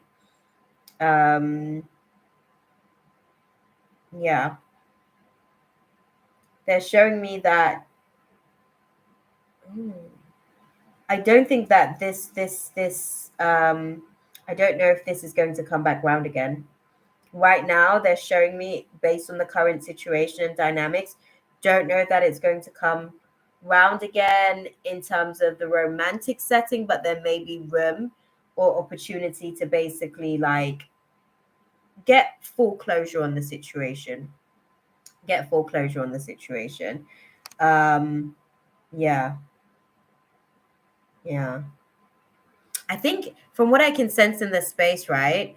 I could feel like basically the DM's energy is kind of like ego is a little bit bruised. They don't necessarily know how to navigate through that situation. They also don't necessarily know where your head's at with the situation as well. So I don't know that they're actually um going to be sort of like coming forward as such. Do you guys have current engagement and interaction? I don't know if you're still driving, actually, Angel Dreams. Hopefully your hands are free, but do you guys like have present communication, and what's the situation basically presently for you guys? Because the lust and passion is there. Okay, I'm gonna put it directly like that. The lust and passion's there. um and there's like this impulsive energy that's there, but I need to sort of like understand the context in which, like, whether or not this basically applies, because sometimes the energy is there but it's not in the right place at the right time, so it doesn't actually even manifest, and it doesn't matter what you do to cultivate that energy, it won't. It's not the right setting, I guess, for it. But it might kind of like somewhere else, different time, for instance, it might manifest. So what's the dynamic as far as where you guys are presently? Because there's romantic feelings, there's some passionate, lustful thoughts that are in the atmosphere. As far as acting on those, I'm not all the way sure whether or not that actually plays out, because I'm seeing that there's a lot of guardedness, there's a lot of cold-hearted interaction, being a little bit emotionally erratic as well, for lack of a better way of putting it, due to like a lot of pressing thoughts, like a lot of weighing thoughts on the mind. So, yeah, let me know.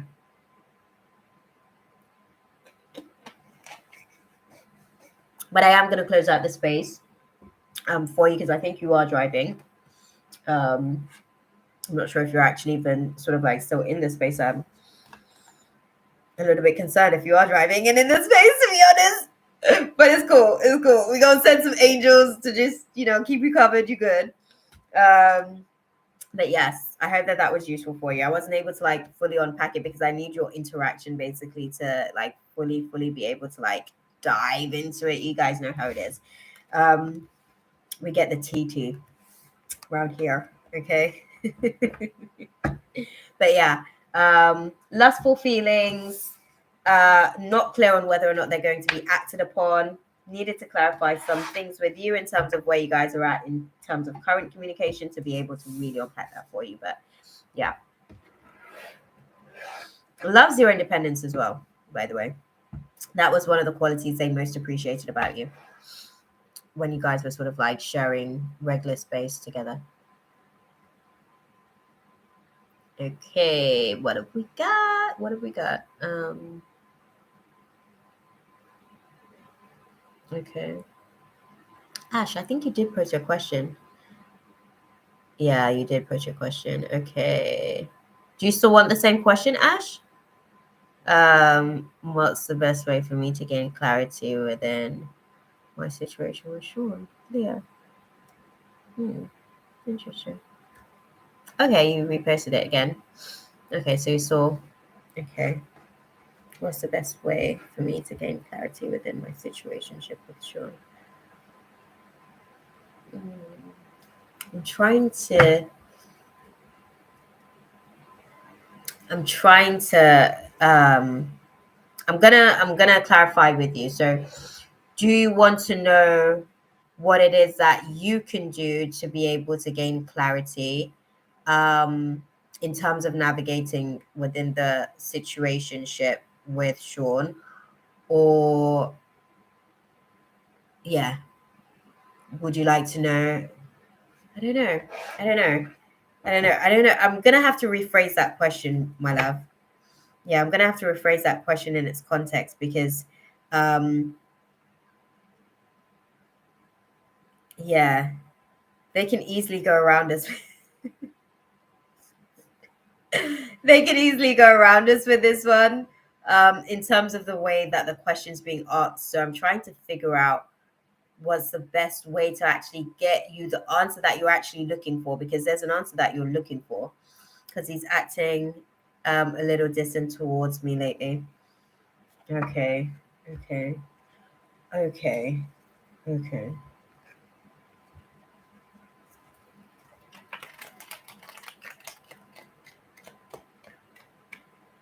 All right, guys, show me.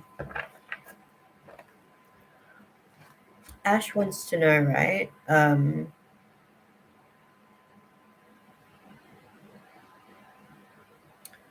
What guidance can you give Ash to be able to get clarity on the dynamics that they're currently navigating, with Sean?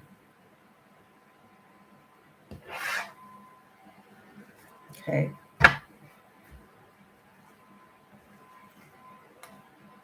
Okay.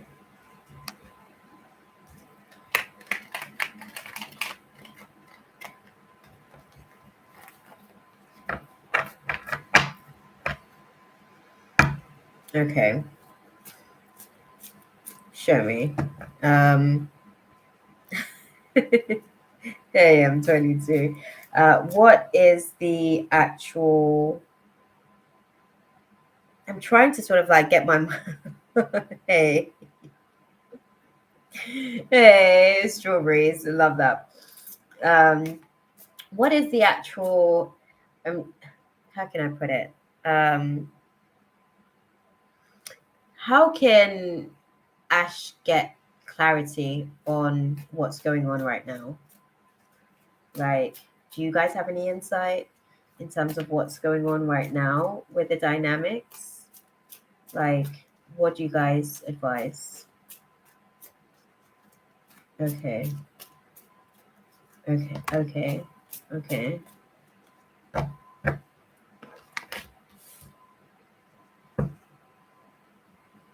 okay. Mm, okay. Okay, so with the situation with Sean, from what I see in the situation, there's definitely some personal challenges that they're kind of like navigating through at the minute. Um, I guess they've got their own mental pressures that they're navigating through, and it's causing them to be a little bit withdrawn. They're kind of in a place of like being a bit hot and cold, um, just because there's a lot of blocked emotions that they're kind of like navigating through. And how can I put it? Like, the more that they're trying to kind of like block out certain feelings of fear and angst that they have about certain things that they're navigating through at the minute, the more it's actually showing up in terms of their behavior and the way that they're actually responding to you in situations, or should I say reacting to you accordingly in situations based on these field of emotional blockers. Yeah. Yeah. And it's not you. Yeah, it's not you. I think that there's just things that I guess he's not necessarily ready to share just yet. Things that he is not all the way secure with, he's still kind of like processing some of these things. Family stuff? Yeah, yeah, family stuff. Family stuff. Just to show you, I literally split the deck and this what's came family stuff. So he's kind of like navigating through some stuff. The stuff that he's navigating through at the minute, it feels a little bit embarrassing. Um, yeah, it feels a little bit embarrassing, which is why he's not necessarily open to sharing just yet. I think maybe once he kind of like moved past some of the dynamics of these situations, he might be able to kind of like, he has the capacity, he has the bandwidth basically to share with you what he was navigating through now, kind of like in a hindsight kind of concept. But yeah, I think that there's just a few things, I guess, that he's kind of navigating through in terms of like the dynamics with family that is causing him to be withdrawn because he's still processing all of those things in that space. Okay, so what's the advice then for Ash? What do you guys advise Ash to do whilst he's navigating through this? Okay, perfect timing. Okay, great stuff. Get it? Come on, guys. Come on. That didn't even answer the question. I know you guys love to talk about God's time is everything, but we're human. I don't know how to keep telling you guys this stuff. Humans, you guys know how things work on our plane of existence, okay? We don't get to see forever and always. Like, we literally, like, we're primitive about our time, okay? It's short-lived for us. Sorry. It's one of those things though. M22. It's like when they come and they're giving it to me like, and I'm like, really guys, come on, man. Surely we can get a little something more than that.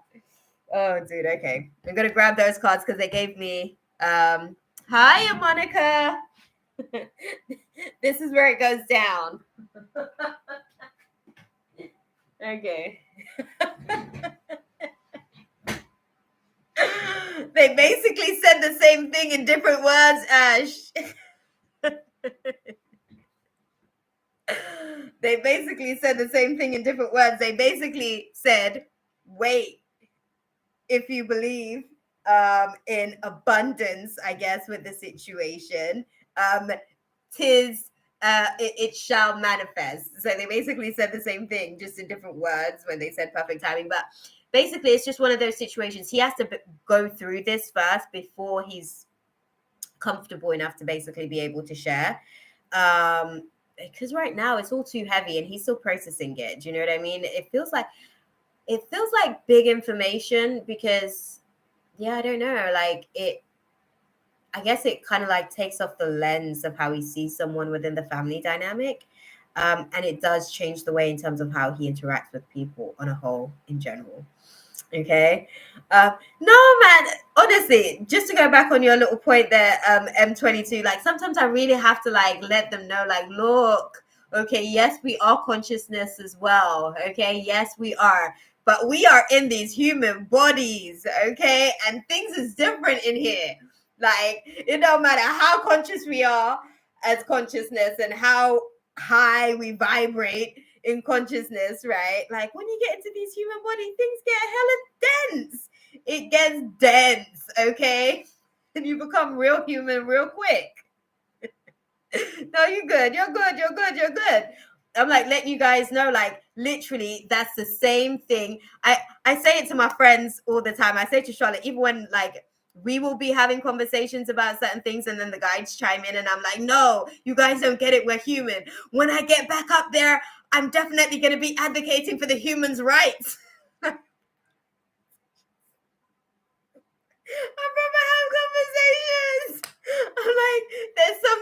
rigged in the game, okay? Because I don't feel like humans are being treated on the level that they actually operate. There's all these expectations for us to basically vibrate higher, okay? But sometimes when you get here, the circumstances that you actually like set up is actually so rubbish. It's so crap. Like, definitely gonna be like, when I get back up there, I'm definitely gonna be advocating for humans' rights. Okay? We need some of that because it's like they don't take none of that stuff into consideration. It's like, grow, human, be your better self. And it's like, I'm trying. I don't know how. Do you know what I mean, guys? But they just want to like, oh, that's what you signed up for. Well, I didn't know it was going to play out like this, did I? That part, okay? That part. On that note, who do we have on the list? Okay, we've got Ariona. Final one on the list. We've got Ariona. Do you know what, M22? We'll see how I feel after Ariona. Seeing as you're back in the space, we'll see if the guys are opening to answer whatever question that was burning on your heart. It's all good, beautiful. Thank you, my love. Thank you.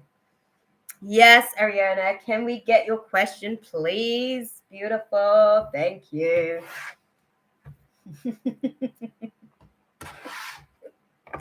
Oh, dude.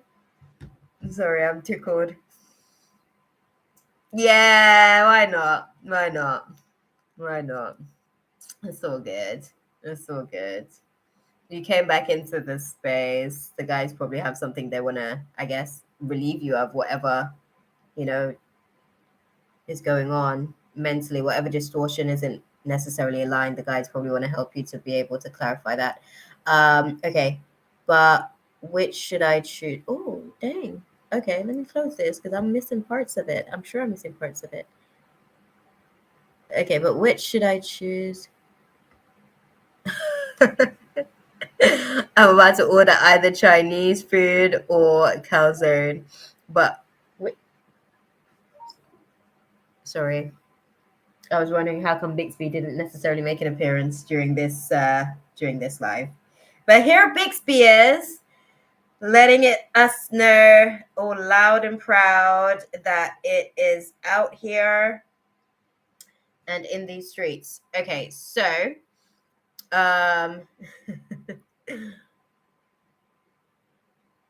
but which should I choose? Should I ask about Alex manifesting a handsome tall guy?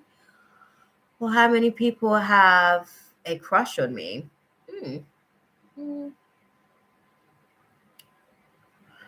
I would say the people having crush on you, 3 or 4 is what I'm sensing there in the minute. At the minute, I don't know if I could call it fully like crush. There's some stirred feelings. So you've stirred some curiosity at least. M22 is funny. With that kind of question, yes, question 3. So what's question 3? Question 3, about the order?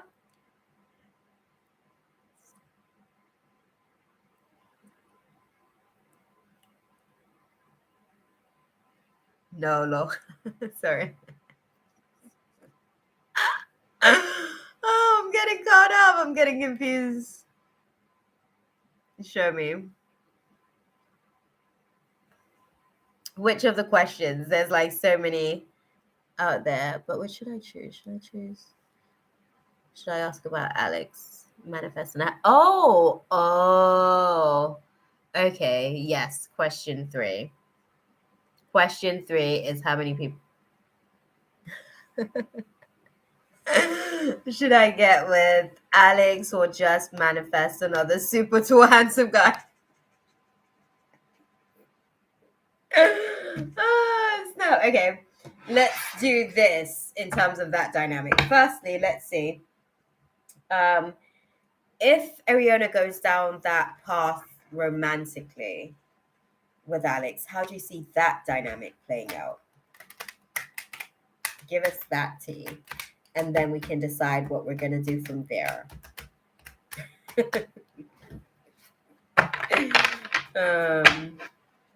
Okay. Interesting. Oh, interesting. Okay, so if she pursues the space with Alex romantically, how do you see it playing out?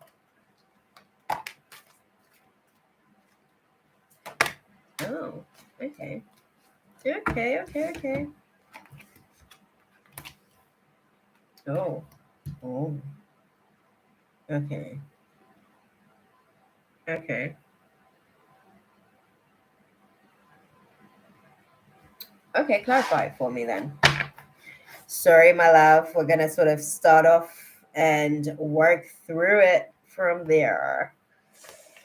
Because you may just end up having to manifest yourself a nice, tall, handsome one.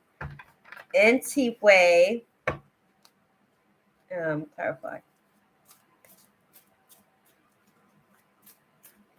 Okay. Okay, thank you. Yeah, no, hold on. Okay. Okay.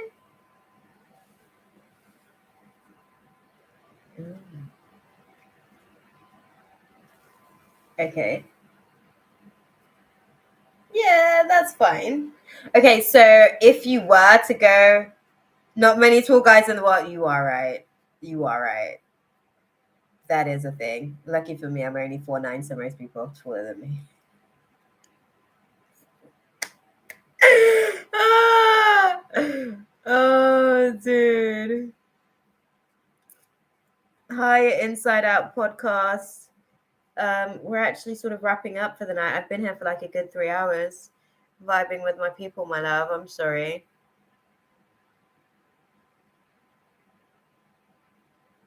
Well, who can back to you? Firstly, to answer your question on the Alex situation, so this is how they showed me that things would play out within the space with the Alex situation. Should you actually embark on that road? I'll be here at some point in the new year. We do this regularly. Like and subscribe, I guess, and like notification bell. So I guess Ariana said that she's not getting the notification, so YouTube's actually doing something. But if you do hit the notification bell, you're supposed to get notified of when I do go live. Okay, I do this on a weekly basis when the devil isn't tempting. Because we've had a few of those situations as well. Okay, the devil's locked us out of YouTube for like the last 2 weeks, but we're back. Um, I'm 5'2", haha, but I want a relationship with a huge height difference, especially after seeing that TikTok where there was a girl my height with a guy that's 6'9". Oh my god, what was the TikTok? How was it? Was it good? Like feedback? What was it like? Because I had a 5-year relationship with my ex before my current, and he was like 6'2" and I'm 4'9", and that hurt my back. Like I'd have to hug like this. I'd have to hug like this. He'd have to hug like this. Like it was all sorts. Okay. Oh, it was good. I think after I got out of that relationship, I had such a bad back. I was like, I never want to do that again.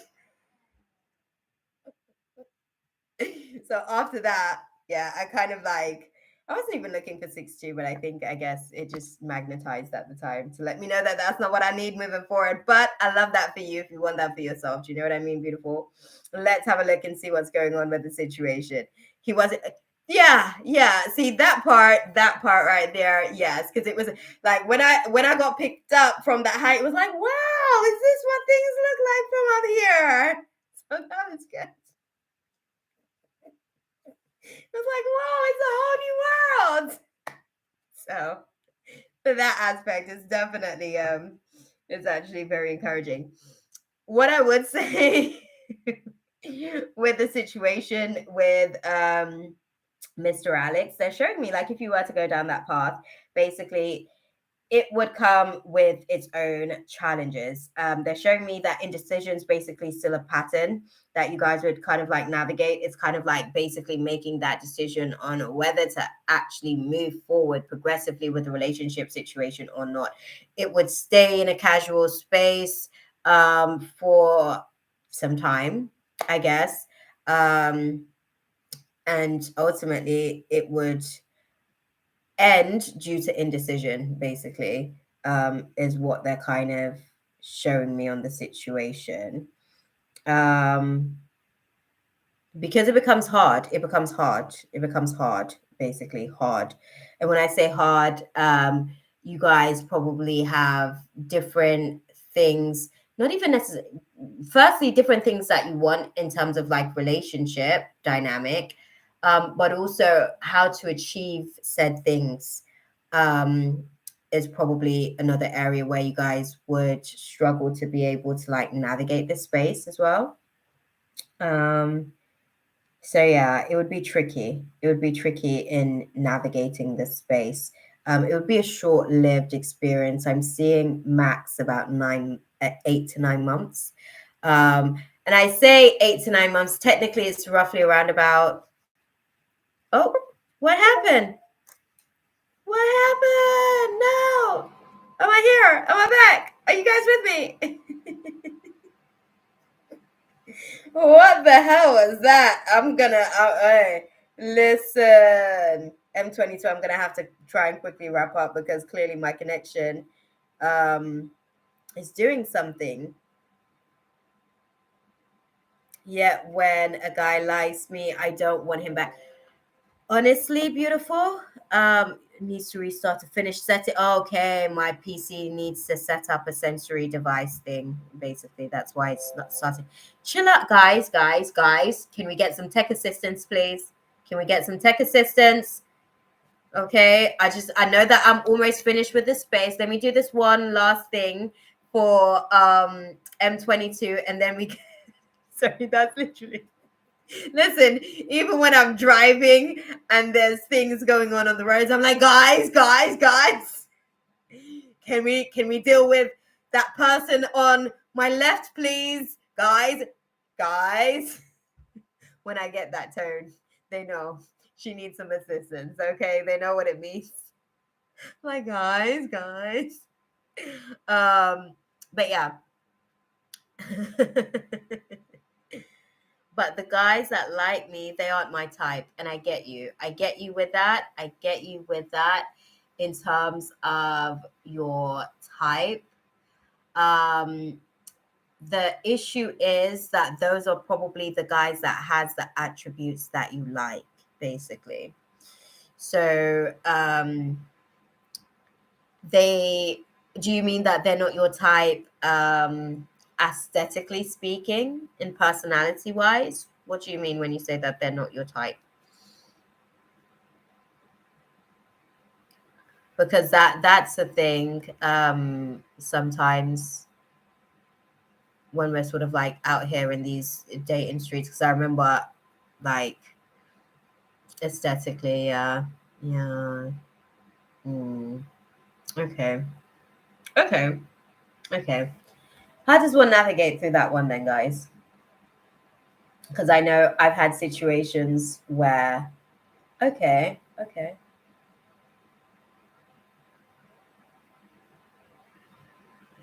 But personality wise, sometimes too. But they do have some attributes that are like that. So that's precisely why they're actually even they're being, I guess, drawn into your orbit because they have certain qualities or attributes that it is that you're asking about. That's cool because obviously you have a choice in these types of situations as well. Like that's one of the first things they want me to highlight. Like you actually.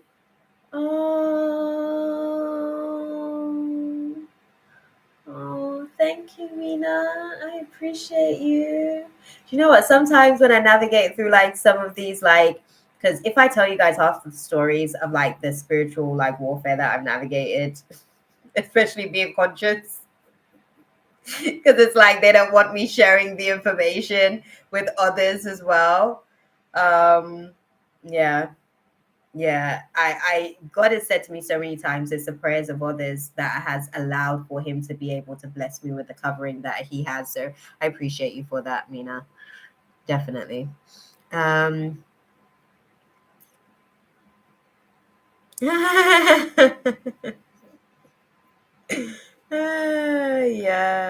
definitely. Definitely, guys. Definitely. It's funny because I done my shahada when I was like 18 after like a near accident, a near death sort of situation. So it's always interesting to just kind of like see how all these things like faith, I guess, play out. Um, if a guy has a good personality, I don't suddenly become attracted to him. I just want to be friends with him. Okay. Okay. Interesting. And I hear you on that. Because like as you say that, I'm observing that may be a pattern, I guess, with feminines in general. Um, if we like a certain type of look, basically, because I find that myself. I do automatically friend zone them, like if they're not necessarily what I'm looking for, physically or whatever. But they've got a good personality. It's like, okay, cool. I can vibe with you. This will never go anywhere, but I can vibe with you. We cool. We can be peoples. Okay. What do you guys advise her to do in terms of navigating the situation? Because this is like a whole thing, guys. I've only been drawn to guys because of their aesthetic, but when they have a good personality too, that makes it better. Personality is important, but so is looks and aesthetics. Yeah, definitely. Definitely. Oh, look at that. That's what's up, yo. That's what's up. I love that. I love to see that faith, faith in all its forms, like really does change lives and touch hearts. Um, how do you guys advise like Ariona to navigate this situation? Because that I know that that's a tricky one, even for myself. Like, okay, thank you. Okay.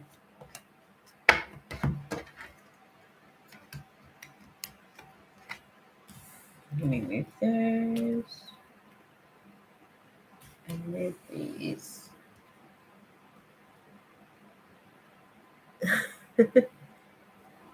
Should I just manifest this a handsome guy for myself? Listen, that part, that part. You have to go deeper on the qualities as well. You have to go deeper on the qualities, beautiful.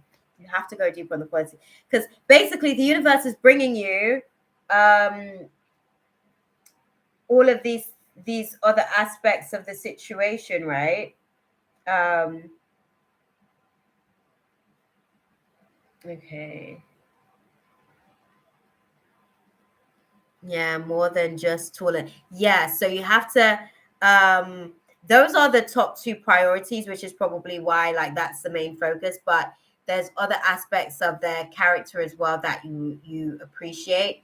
Like think about some of the I guess the tall and handsome guys that you basically manifested into your orbit and certain things that they were basically lacking. Think about basically inputting those requests out into the universe. What was the con of some of these tall and handsome that kind of like found their way into your orbit? What were the cons of experiencing them and put those things out there as far as like, okay, so I need someone tall and handsome, yes, but I need them to be able to have this and that. Like they need to be able to banter with me. Their chat needs to be good. Like we need to be able to like be on the same level socially, like all of these things. You know what I mean? Oh, I was thinking about the ice cream as well, Mina. Sorry. I thought about that as well. The caramel ice cream, I did. I can't lie. But yes. So here's a situation in terms of what they're advising for you, Ariona. They're basically saying, as you kind of navigate the space, you have to. Okay. So because the tall and handsome, oh, interesting. So because the tall and handsome qualities are your most prioritized qualities that you're looking for in a partner, unfortunately, they're saying the picking that we have from this collective of humankind, unfortunately, these guys tend to be very surface. They tend to be quite shallow. They tend to, not necessarily that they don't have substance, but they tend to do what is the norm in society today, which is to basically like keep their options open without any commitment, right? Because they technically are somehow in the realization that no, there are we had this conversation even earlier that there's a little bit. I don't know. They're not all shallow. It's not that they're all shallow. Let me explain to you, beautiful. What they're explaining to me with the situation is that because of the way that society is set up for those types now, um, they are in a position to basically like have their options, basically have their options. So it takes a lot, like they have to see something in the person that they choose to commit to, like really see themselves being able to like settle into a space with the person that they choose to commit to, because I guess there's certain you know how we talk about pretty privilege, how we talk about other types of privileges, because there's so many privileges that we navigate through. So they have tall and handsome privilege, okay? And that buys them certain passes in certain types of situations. So what I would say is the qualities that they didn't necessarily have, place at least one of those qualities as your top priorities. And instead of just tall and handsome, let it be tall, handsome, and said thing. Do you see what I'm saying? I would have to let them know that I also have options. That part. That part, okay? No, sorry. No, you do, because you've got the pretty privilege, and the pretty privilege dictates that you have the opportunity to basically keep your options open. And these are some of the things, the laws, I guess, that we're navigating through at the minute. But yes. Oh, hello, beautiful. Hey. Oh, yes, yes. I'm actually I'm gonna be sort of like it. I hope that that was useful for you, beautiful. Because they're saying to me like with the dynamics with the situation, it's not even anything necessarily that you're doing. It's just a case of like really clarifying fully what it is that you want. Because when you're focused on tall and handsome, it's not all, but majority of are pretty shallow, unfortunately. That's just the reality of the situation. I am doing well, Shakshi. I'm doing well. I'm getting there anyways. But yeah, get at least one more thing, maybe two. And as you're kind of like focusing on the things that you're manifesting, focus on those 3 to 4 qualities. I know that the first thing that you can kind of like observe is height and appearance. So naturally, those are going to be the first 2 because first appearance is everything, right? But find one more thing that's really, really important to you, and then like look or allow yourself to be open to that starting to come into your orbit as well. Unfortunately, the guys that you're not aesthetically attracted to, they do have slimmer pickings, so they are more willing to commit. It's just the way that it is. It's the way of the game, unfortunately. Sometimes, yeah, it just kind of makes it a little bit tricky. It's all good, beautiful. It's all good. But just 1 or 2 more things, and then that might kind of be like the perfect little recipe that you're looking for this guy that you're manifesting. Okay, that part. And make it just as high on the list of priority as handsome and tall. Okay, right. So M22. Um, I am gonna do your question, and then I am going to sign off because it's almost 2 a.m. here, guys. I'm surprised I've like kept it going for so long. This is like a really long channel.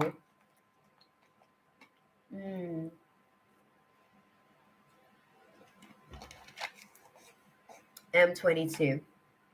Um,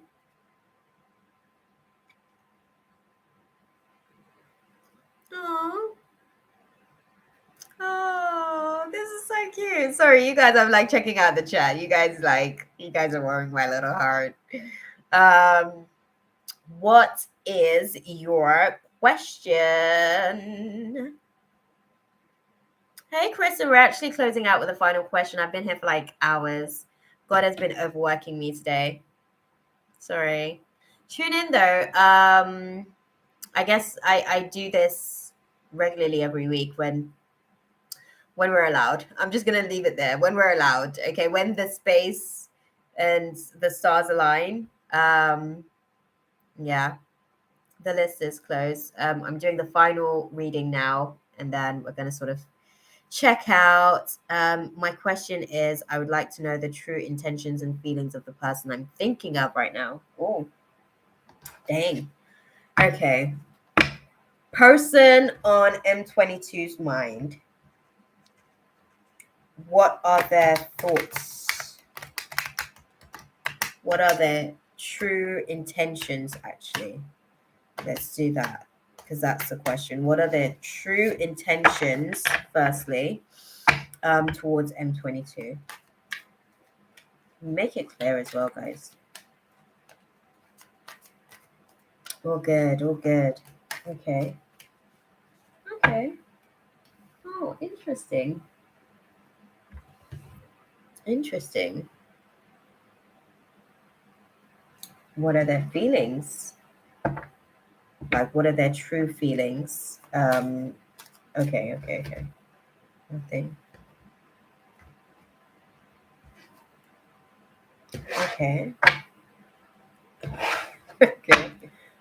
Interesting. Interesting. Okay.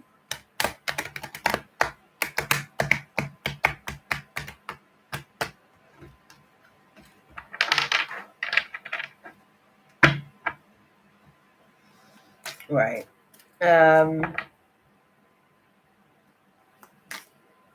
What it oh, okay.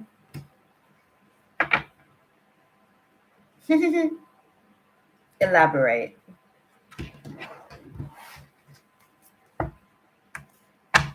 Yeah. Look at you guys getting to know each other. I love it. Okay. Sorry, I'm still unpacking it, by the way. So you guys continue with your conversation. You guys are good. Okay. Elaborate on that, guys. Okay. Okay. Okay. So this person's intentions is hoping that potentially the dynamics between you guys could potentially be a healing situation. I don't know. It feels like this is potentially maybe is this a relationship that is kind of like going through a recovery? Are you guys kind of like recovering from a recent, I guess, hurdle or bump in the road of some sort? Let me know that so I can put things into context for you. As far as their feelings, they're actually like optimistic about the situation. They're kind of like allowing for themselves to stay optimistic about the situation in hopes for the best. It's all like wishful thinking, basically, at the minute. That's where their feelings are at. It's all like in this place of stirring these wishful thinking on the situation. Okay. That's the short-term focus on the situation. There isn't necessarily a long-term vision or plan on things. But let me know. I forgot what my question was. Yeah, yeah. They're hoping that this situation is a door to their own personal healing and happiness. I think that I want to say this, like they're navigating through some root chakra imbalances. So their sense of self and identification of self is a little bit distorted, and they are, I guess, hoping that in this space they'll be able to, I guess, see themselves better through your eyes. Is that what you guys mean? Okay, sorry. Clarifying. They're hoping that they'll be able to see themselves better through your eyes. They have some self-esteem issues. I want to say like the self-worth is a little bit wavering. Okay, they said it's not self-worth, it's not self-esteem, sorry, it's self-worth. So they have some self-worth issues that are kind of like wavering at the minute, and they're hoping that the dynamics that you guys are kind of like navigating, or the journey that you guys are on, is going to be that thing that helps them to be able to actually like heal. um they're hopeful, like it feels like a genuinely like a they're at this path of like they're hoping that their wish can be fulfilled in the space. They're hoping that it's not too far-fetched of an expectation. They're hoping that you are the right heart, I guess, to be able to grant this wish of that. um how do you feel about it? How do you feel about the experience of them?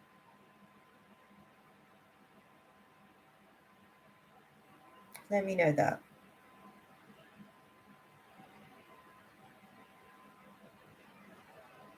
But yeah, okay, let's work on guidance as well in the meantime. Let me know how you feel at M22, and we'll pull some cards for guidance.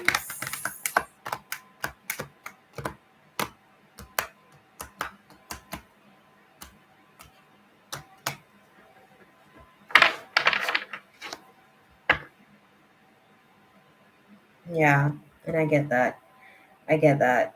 I get that. Okay, what is the guidance then for M22 in navigating this space with this situation?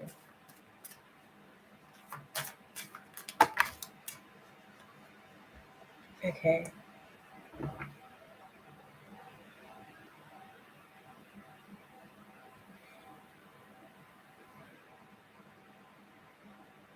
Oh, anything hidden?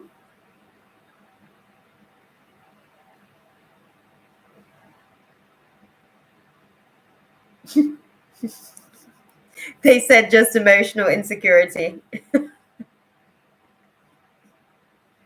Not just that, but most of it would be stemming from there. So anything that they basically like anything that they basically held back is due to their own emotional insecurity about certain things. Their advice to you on the situation is basically to just be assertive. That's what is needed for you sitting this class, and that's also what they need in sitting this class with you. I think that that's why God aligned them. Listen, they're very direct. Like sometimes, yeah, sometimes sometimes they say things. And I'm like, I can't with you guys. Like, you guys just keep it real. It is what it is. But yeah, they said be assertive with this one, because God's got you guys sitting in this class for a reason, because there's things that they need to learn, and it needs to be able to come from you, because ultimately the way that you'll be able to deliver it as well, you don't have a begrudging heart. You're not like begrudgeful or anything. So you'll be able to kind of like deliver anything that you see that is misdirected or out of alignment with their very own set intentions, right? And you'll be able to deliver that agent of light to them in the best way, where they can be enlightened to actually maybe work through some of these things, and God has you sitting these classes together. For you as well, this class is a great opportunity for you to be able to sort of like vocalize really challenging things, because I know that some of the things that you probably will be forced to deliver in this space with this particular person as well. It's probably not the easiest things to kind of like share with a person, to be like, by the way, I see this in you, or that quality in you, or this trait in you, or whatever. Do you mind working at that for the sake of